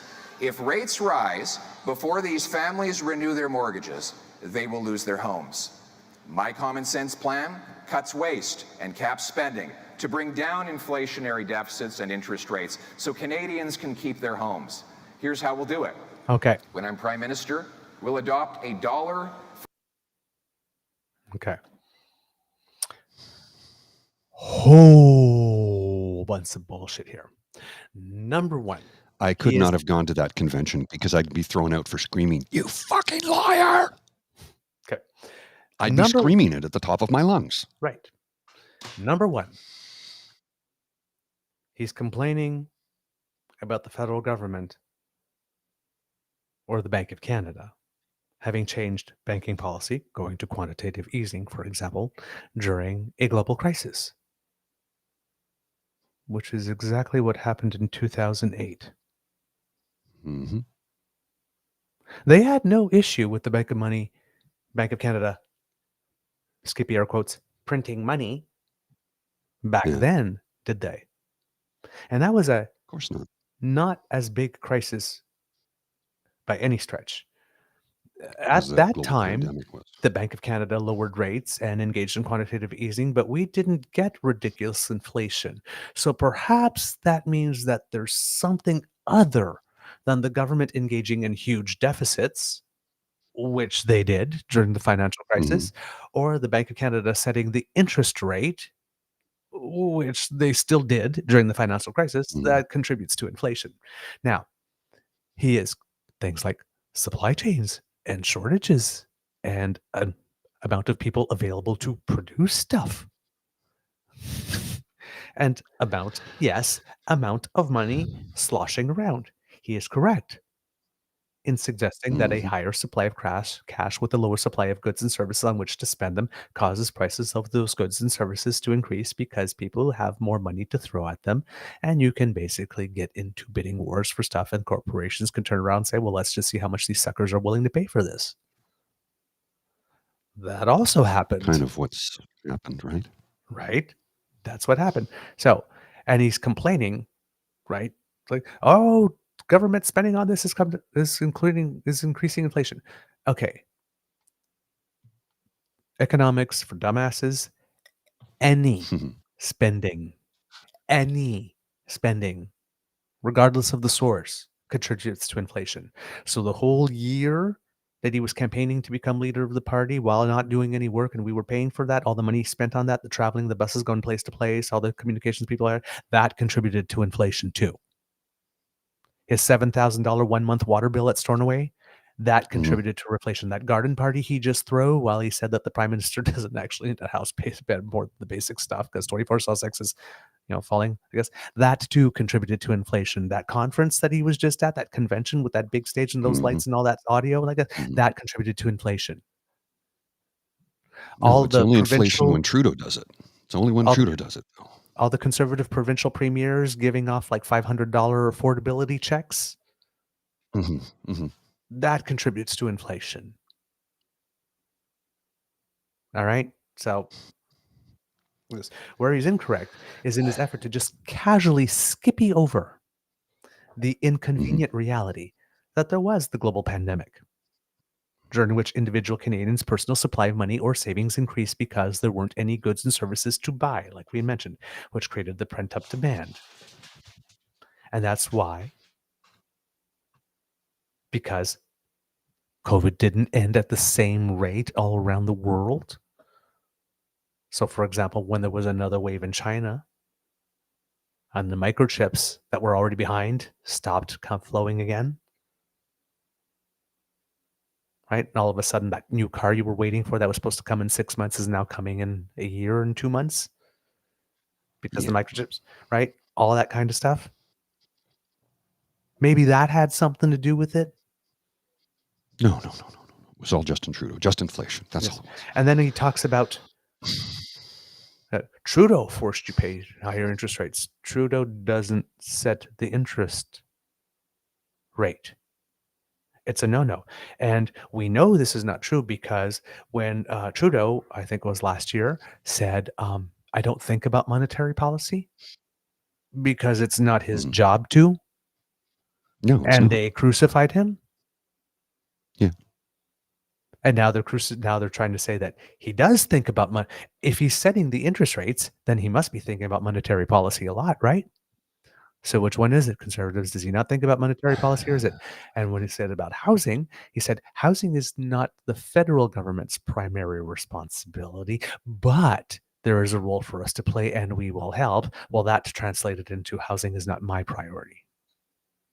When it goes through the bullshit 3000 machine and the conservatives reinterpret it, right? And then you'll notice that he said that the federal government, Trudeau, encouraged families to take ownerships of overly priced homes. When did we ever hear that?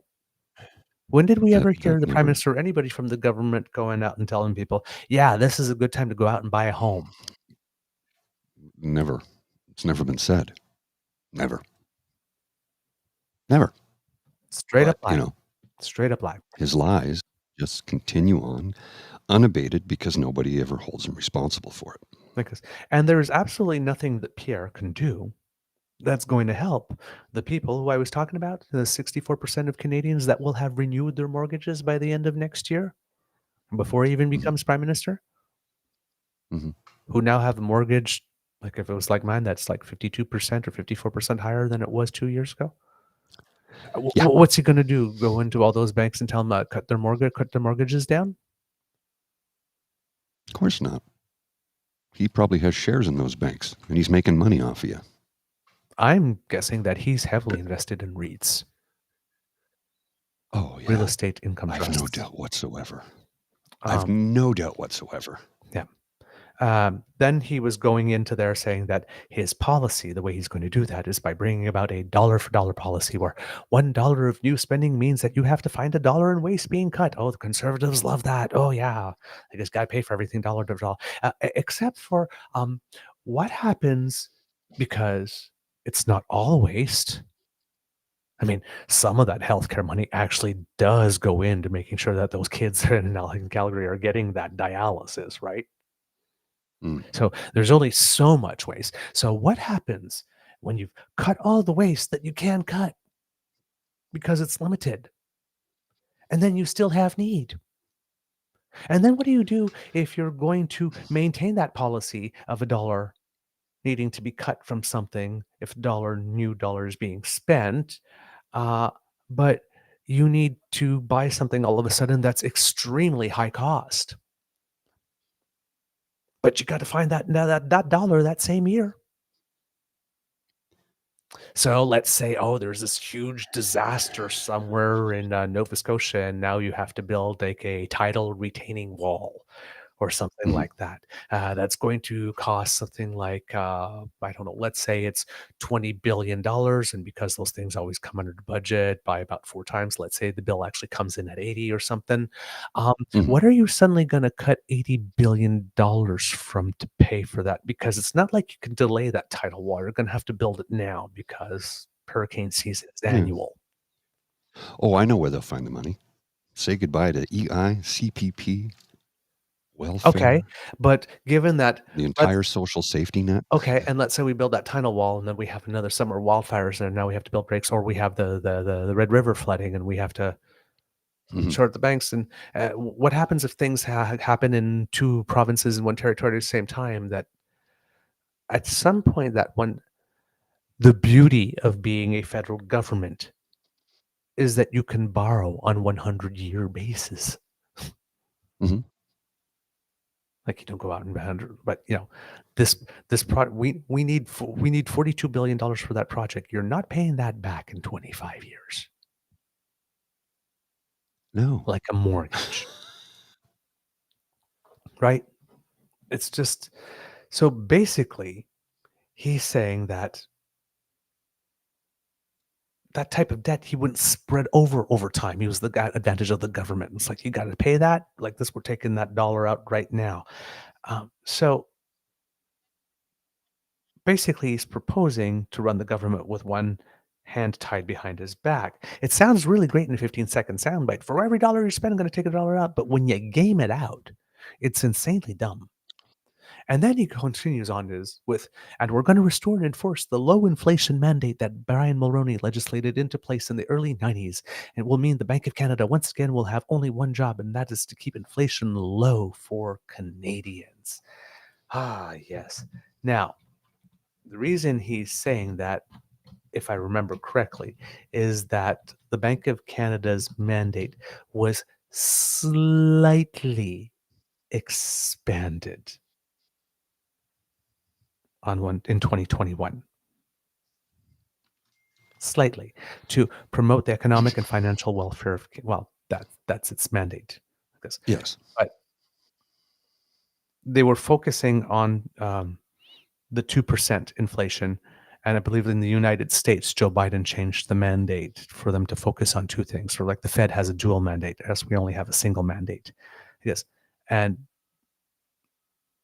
I think there was like a slight change to get the bank to be able to think about a few more things. But really, they really still, for all intents and purposes, only have one core mandate. But let's say we took away that little bit of expansion, and the Bank of Canada had to focus solely, absolutely 100%, solely 100% on inflation. That would mean that the bank would need to be doing more of what it is currently doing, not less. So that particular policy has the direct opposite result that he says he would want. We're going to force the bank to do just this one thing. Well, yeah, if they do just that one thing, that means they'd be raising interest rates even faster. Dude. It's like, but according to Anna, he's the financial genius that spends hours in his office in quiet contemplation and analysis. Then later on, as he's talking about this housing thing, he quotes a very popular Quebec song called Dégénération by a group called Mes Aïeux. So it's a song that's in the traditional rigodon style with fiddle and and spoons, I guess. And the song basically goes, something like your great-great-grandmother had 14 children. Your great-grandmother had almost as many. Your grandmother had 3. That was enough, and your mother didn't want any. You were an accident. And you change partners all the time. When you make a mistake, you correct it with an abortion, blah, blah, blah, right? That's the song. So it's called Degenerations, from generation to generation. It's a very clever song. And then one of them's about land. Right, your great-great-grandfather, well, he took all the trees off the land, and then somebody else then, made the land available for agriculture, and then, your grandfather became a public service and then sold off the land, and, now you live in a little 3.5, and you dream at night of having your own little plot of land. So he's really, really, really, really, really playing that Quebec card really hard, trying to relate it to cultural stuff. And he goes, yeah, un lopin de terre, un lopin de terre. Yeah, you deserve a lopin de terre. It's a lopin de terre. So he actually mispronounces it.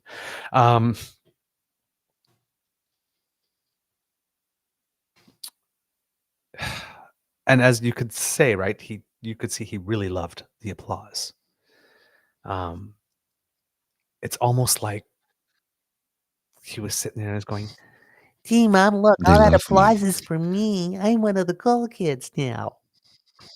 They love me. They Yeah, really, They really really love me. So those were the moments, and sometimes you see he's standing and his arms are like to his side, and he doesn't really know what to do with them before he brings them up and stuff. So you could tell that he's not completely comfortable in the skin there, but that works. And then there's one, I see you have to jump soon, so I'm going to play one other timestamp for you. And this one just made me jump right out of my seat. And if you are in Ontario and living in Ontario, this one will make you jump out of the seat too. Because, whoa. Now, somewhere along the way, while you're looking for that, he actually tried some policy too, because at some point around the 58th minute of the night in an hour and 26-minute event, that's when he started to get to some policy, some actually concrete measures, right? And he basically had 2 points, just 2 points. And it's like, and I go, wait a minute, that's it? That's the plan? That's the whole plan? Mhm. It's like, okay, Here we go. To buy a house. In fact, this should be the least expensive place to buy a Given our house. land mass, this should be the cheapest place in the world to own a home. In fact, there are only 4 countries. Hold on a second now. That's the stupidest thing I've ever heard. I know. That is insane. That's I ridiculous. know. Come on, look how I big this know. country is, and remember the climate in this country. That's the stupidest. And remember that about 90% of the land mass has on nobody planet living? Earth, that have more land per capita than we do. So with all this land, why is it that we have the fewest homes per capita in the G7? Well, the answer is that we built fewer homes last year than we did in 1972. Our population has doubled, and we're building fewer homes. Now, let's figure out why that is. What do you think is the most expensive building a new home in, say, Vancouver? Labor? Lumber? Land? Nope. Government. And we know this because C.D. Howe did a study where they compared the cost of materials, labor, land, and profit to the final sale price, and the $1.3 million gap between them. In Toronto, it was $350,000. That gap is the taxes, the delays, consultants, the lawyers, the charges, the fees, the zoning changes, on it goes. These costs. Regulations. He wants to get rid of the gatekeepers again, right? Drive up the price of Canadians to buy a home. Canada has the second slowest building permits in the OECD. The UK and US offer building permits 3 times without compromising safety. Another study shows that Montreal City Hall had the construction of 24,000 new houses. So he continues on all of this, right? And then says that he is going to he's going to set a certain amount of housing that needs to be built in a certain amount of time, without which municipalities will have funding cut. Which will help. Municipalities Talking about eliminating are this, for it, though. but here it is. It's like he's upset that the federal government is giving direct funding to municipalities. He's calling the municipal governments the gatekeepers. He's picking fights with them. He wants the money to be directed to the provincial governments for whom housing has been a responsibility for the past decades and who have done nothing. Nothing. Want it. And he's trying to get involved. He's basically promised in that speech, that wasn't the exact clip, unfortunately, like this, but there's some wording in it that's like, oh my God. I think it's a little bit after that. Yeah, I think it's in his plan. Sorry. Yeah, I think I cut you off early on what he said. But he basically is taking the Greenbelt strategy national. What Doug Ford did in Toronto, he wants to do that nationally and internationally. He wants to do it nationally. Now, let's be honest here. The Prime Minister and his government has not done a good job on housing. No. They haven't. I understand that it's not a federal responsibility, it's a provincial one. He did promise to do something about it, and they have not done a good job. They have not. That's true. But he's just spewing lies again. Municipalities are responsible for housing. They get the money from the province, and then the municipality is responsible for it. But he's trying to put it all in lay it all at the feet of the federal government. And again, like I said, they have not done a good job. I'm not denying that. It's true. Yeah. They've dropped the ball on that. Yeah. But so he's just lying. If you still have the clip where it is, if you continue playing it, you'll hear the exact wording, because I cut you off a little too early. Just a sec here. Slapped down by the court. They blocked 2,000 homes right next to a transit station built specifically for those homes.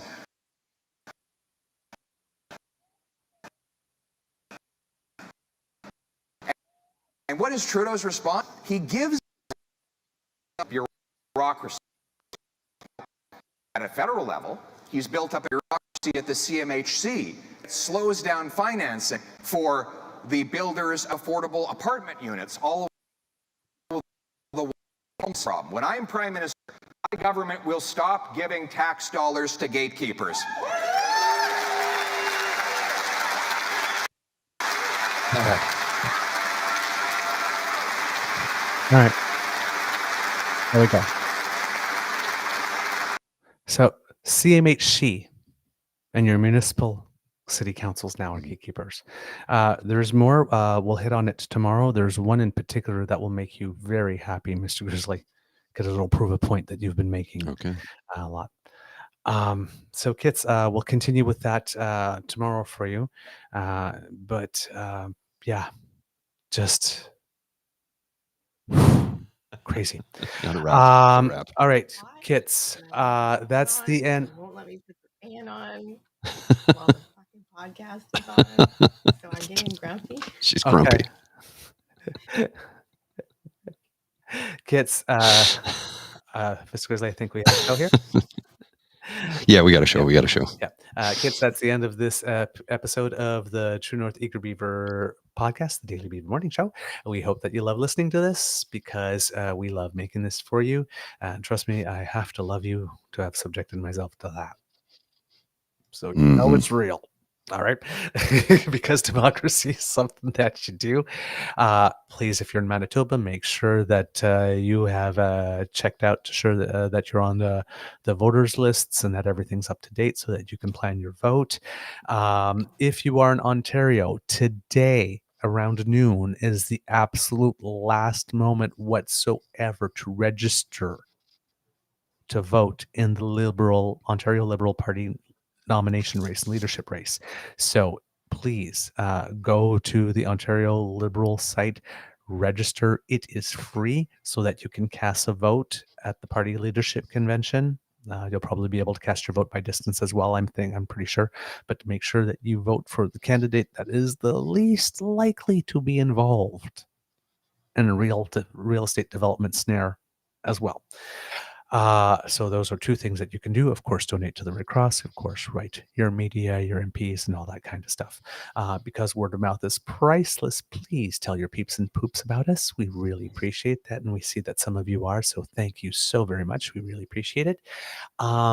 If you want to subscribe to us to make sure that you do not miss an episode as soon as it comes off the bandwidth, then you need to go to our pod page, which you can do by scanning that QR code that's right under me.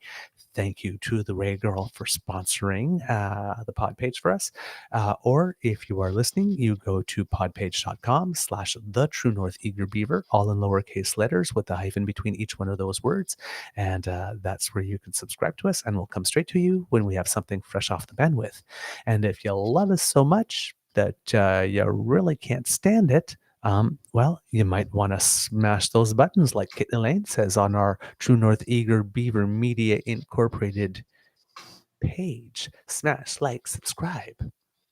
And if you'd rather say our other three favorite words, free beer today, well, then you go to coffee, ko-fi.com/eagerbeaver, lowercase letters, all in one word, or that squiggly that which Mr. Grizzly has just been pointing there. Yes, scan that. And that's where you can make your contribution to the Eager Beaver Lodge Emergency Hydration Fund, where Caesar, Guinness, hot chocolate, and, well, sometimes gluten-free Farm Boy chocolate chip ice cream cookies, because when the ice cream melts, it still hydrates, So, help keep us moist and deliver a wonderful product to you. We appreciate every donation, and someone did make a donation not too long ago. Unfortunately, I can't bring up the page on this computer, so but I will give you credit and proper thanks. All right, kids and poops, from the Beaver Lodge, this is your Eager Beaver saying it could be a tough world out there, so please be kind to and gentle with yourself. Mr. Grizzly, some words of wisdom, please. Make sure you write your MP, MPP, MLA. Let them know you cannot stand the garbage coming out of the mouth of the Member of Parliament from Carleton. Let them know. You're sick of the lies. Sick of the lies. You're sick of being like me, exasperated all the damn time. That's it. All right. Mr. Grizzly, please roll them credits.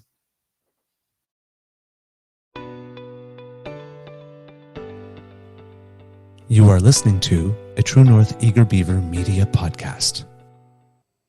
The True North Eager Beaver podcasts are proudly brought to you by our founding sponsors, the Miss V Mysteries from Corvid Moon Publishing, your source for science fiction, fantasy, and cozy mysteries featuring a broad diversity of characters. CanadianTarot.com, your uniquely Canadian online eclectic tarot community and forum, and The Peppermaster, hot pepper sauces made from fresh farm ingredients to thrill your taste buds and expand your mind.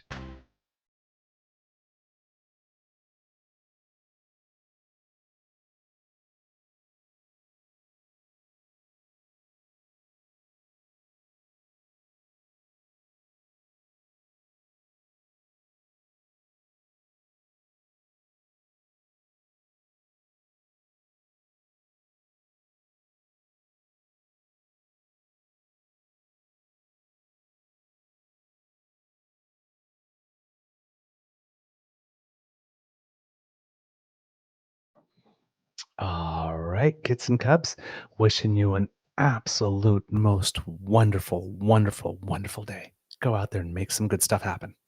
See ya.